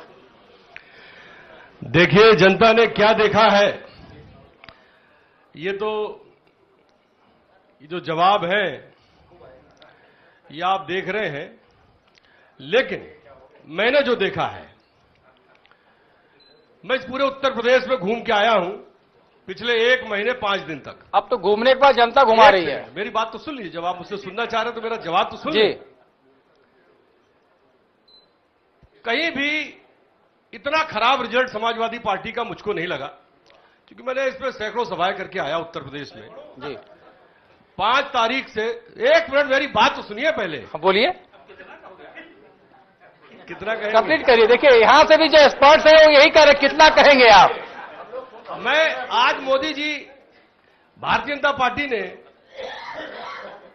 सरकार बनाई है, बहुत बहुत बधाई। और एक बहुत अच्छा मौका मिला उनको उत्तर प्रदेश में, केंद्र में पहले ही जिस तरीके का उन्होंने भ्रम फैलाया था, मौका मिल गया था। अब इतना बढ़िया और एडवर्टीजमेंट किया उन्होंने टैग लाइनों का अपनी, चाहे स्मार्ट सिटी हो, चाहे मुद्रा लोन हो, चाहे मेक इन इंडिया हो, चाहे स्टार्टअप इंडिया हो, चाहे रोजगार देने के बात हो, चाहे नेशनल हाईवे की सड़कें बनाने का काम हो, चाहे अपने जितने भी 10 करोड़ कार्यकर्ताओं को काम देने का, सबका साथ सबका विकास करने का काम हो। अगर ये उन्होंने किया होता तो आज भारतीय जनता पार्टी में सैकड़ों लोग पिछले दिनों में जो मेरे चलिए भाषण सुनने के मूड में मैं नहीं, इस समय नहीं आते। गोविंद जी आपको क्या लगता है जो बात यहाँ निकलकर सामने आ रही है, रुक जाइए 1 मिनट रुक जाइए, कि आपने सारी शक्ति लगा दी अपनी मुलायम सिंह यादव को दिखाने में कि आप कितने मजबूत हैं। क्या आपको लगता है ये सारी ताकत, ये जवानी है कुर्बान अखिलेश भैया तेरे नाम, उसी में सारे लोग लगे रह गए? बिल्कुल, मुझे लगता है कि जिस तरह से समाजवादी पार्टी के मुलायम सिंह यादव को अखिलेश यादव ने अपने कुछ समर्थकों के जरिए जिस तरह से समाजवादी पार्टी के राष्ट्रीय अध्यक्ष के पद से हटाया था, आज जनता ने अखिलेश यादव को उत्तर प्रदेश की मुख्यमंत्री के पद से हटाया। ये समाजवादी पार्टी को आत्मचिंतन करना चाहिए। इस पर बहुत बड़ी बड़ी बातें करने का वक्त नहीं है। सारा झगड़ा अहम का झगड़ा था और जो एंटी इनकम्बेंसी थी वो उसका नतीजा समाजवादी पार्टी को भुगतना पड़ा है। और आगे अगर समाजवादी पार्टी इन जो उसके काम हैं, जो कारनामे हैं, उन पर अगर गंभीरता से विचार नहीं करेगी तो समाजवादी पार्टी का भविष्य भी 25 साल में रजत जयंती वर्ष मनाने के साथ साथ खत्म हो जाएगा। गोविंद, जो आपने कहा, हम एक बात सुनाना चाहेंगे। शिवपाल सिंह यादव ने क्या कुछ कहा है, वैसे ज्यादा कुछ तो बाद में बोलेंगे, क्योंकि उन्होंने रजत जयंती समारोह में एक बात कहा था कि जो लोग ये नारा लगा रहे हैं ये जवानी है कुर्बान अखिलेश भैया तेरे नाम, अगर विपक्ष की 2 लाठी भी नहीं सह सकते, पुलिस अगर 1 लाठी भी चलाएगी विपक्ष में तो शायद मैदान छोड़कर भाग जाएंगे। लेकिन आज क्या कुछ कहा है शिवपाल सिंह यादव ने, पहले उसको सुन लेते हैं। हमें जसवंतनगर क्षेत्र की जनता ने बड़ी जीत कराया है, इसके लिए हम सभी जनता को बधाई दे रहे हैं। और अब जनता ने जो जनाधार दिया है उसे हम सब लोग स्वीकार करना चाहिए। पार्टी हार गई है, इसके लिए आप किसको रिस्पॉन्सिबल मानते हैं? सर, पार्टी हार चुकी है, अब इसकी समीक्षा करेंगे। आपने सुना कि सीधे शिवपाल सिंह यादव को जो कह रहे हैं कि आपने जनता का आभार। सुरेश जी, आपको लगता है कि सीट कहीं न कहीं फंसाने की कोशिश की गई थी और पहली बार शायद ऐसा मौका होगा कि जिस दल का प्रत्याशी मैदान में, उसी दल का राष्ट्रीय अध्यक्ष जाकर के एक तरीके से हिंट करे कि जो लोगों ने उनका विरोध किया उसे विधानसभा न पहुंचने दो, उन्हें सबक सिखाओ, उसके बावजूद ये जीत है। इसलिए शिवपाल सिंह यादव की भाषा है। देखिए विनय जी, मुझे कहने में कोई संकोच नहीं है कि समाजवादी पार्टी में जो कुछ भी शिवपाल सिंह यादव के साथ किया गया उचित नहीं था। यही बर्ताव चूंकि मुलायम सिंह यादव जी के साथ किया गया, जिसका खामियाजा समाजवादी पार्टी को भुगतना पड़ी है। लेकिन समाजवादी पार्टी को आदरणीय प्रोफेसर रामगोपाल सिंह को धन्यवाद देना चाहिए, उन्होंने अखिलेश को इस स्तर पर पहुंचा दिया और यहां लाके खड़ा कर दिया। अब समाजवादी पार्टी एक बार फिर जुटे और आत्मचिंतन करे, फिर से अपने बारे में सोचे और प्रोफेसर से फिर राजनीतिक सलाह ले। निश्चित रूप से समाजवादी पार्टी भला होगा। वीरेंद्र सिंह जी, खास तौर से प्रोफेसर तो ये कह रहे थे कि उनको एक एक सीट की जानकारी, कौन जीत रहा है कौन हार रहा है, एग्जिट पोल के बाद जो उनका बयान आया था। आपको लगता है जो बात सुरेश बहादुर साहब कह रहे हैं कि एक बार आत्मचिंतन करें अपने चालक के साथ बैठ करके, कहां चूक रह गई? नहीं, बिल्कुल सही कह रहे हैं। ये राम गोपाल जी क्या कह रहे हैं कि हमने एक एक सीट का किया है। आज पार्टी जहां पहुंची है, जिस हालात पर पहुंची है, इसके लिए रामगोपाल जी चाहे अखिलेश जी सभी लोग जिम्मेदार हैं। पार्टी में अगर इस तरीके से पारिवारिक विघटन और झगड़े ना हुए होते, पार्टी इस नौबत में ना पहुंची होती, तो शायद उनकी दशा न होती। बजाय इसके कि अब और बातें करने के, अब पार्टी को अपनी हार स्वीकार कर लेना चाहिए और हार स्वीकार करते हुए साथ ही उन्हें आत्मचिंतन करना चाहिए कि दोबारा इस पार्टी को एकजुट करके कैसे खड़ा किया जा सकता है और किस तरीके से जनता की सेवा की जा सकती है। अगर वो करेंगे तब तो ठीक है, वरना इस पार्टी का और दूसरी पार्टी का जो हाल आप देख रहे हैं, बहुजन समाज पार्टी का, जो मशीन की बात कर रहे हैं, मशीनें किसी के घर से नहीं आती हैं, तो इस तरीके से दोनों ही पार्टियां, ये क्षेत्रीय पार्टियां हैं, दोनों का समापन निश्चित है। हिजाम साहब, आपसे समझना चाहूंगा जो बात निकलकर सामने आ रही है, इसमें क्या माना जाए कि जैसे ही नौजवानों का खून खौला अखिलेश के समर्थन में, जनता को एहसास हो गया कि कहीं गलती से अगर ये सत्ता में आ गए, सड़क पे कुछ ज्यादा ही तांडव हो जाएगा। तो देखिए, ऐसा है ना, ये सापा ना टूट सकी ना जुड़ सकी। मेरा मानना ये जो स्थिति थी टूटने की, अगर पार्टी टूट गई होती होता अखिलेश को लाभ हो जाता। क्योंकि पहले अगर देखें, जब भी कांग्रेस पार्टी टूटी है तो एक वर्ग में जोश आया है। यहाँ पार्टी टूटी भी और जुड़ी भी, जो लोग जुड़े हुए जुड़ के आए, उन्हें जो है पार्टी के लिए काम नहीं किया। ये सीधी बात है। ये भी खबरें आ रही थी कि अंदर से लोग जड़ें खोल रहे हैं, अंदर से वोट ट्रांसफर कर रहे हैं अपना जो है बीएसपी में और भाजपा में। उसका जो है बहुत बड़ा जो है नुकसान जो है उठाना पड़ा है इनको, अखिलेश यादव को। और अब ये क्या कि इस पर सबसे बड़े जो सवाल है वो अखिलेश के सामने है। अखिलेश यादव अब क्या करेंगे? न ये पार्टी का सवाल, न बीजेपी पार्टी जो है सत्ता में आएगी बीजेपी, उसके सामने कोई सवाल नहीं है। सवाल सिर्फ जो है वो अखिलेश यादव के सामने है कि अब उनकी रणनीति क्या होती है और लोगों को साथ लेके चलते हैं, या वो स्वतः अपने को स्ट्रांग करने के लिए उन लोगों को छोड़ देंगे जिनको पार्टी से बाहर निकाल चुके थे या इनको हाशिए पर डाल चुके थे। ये सबसे अहम सवाल है आज का।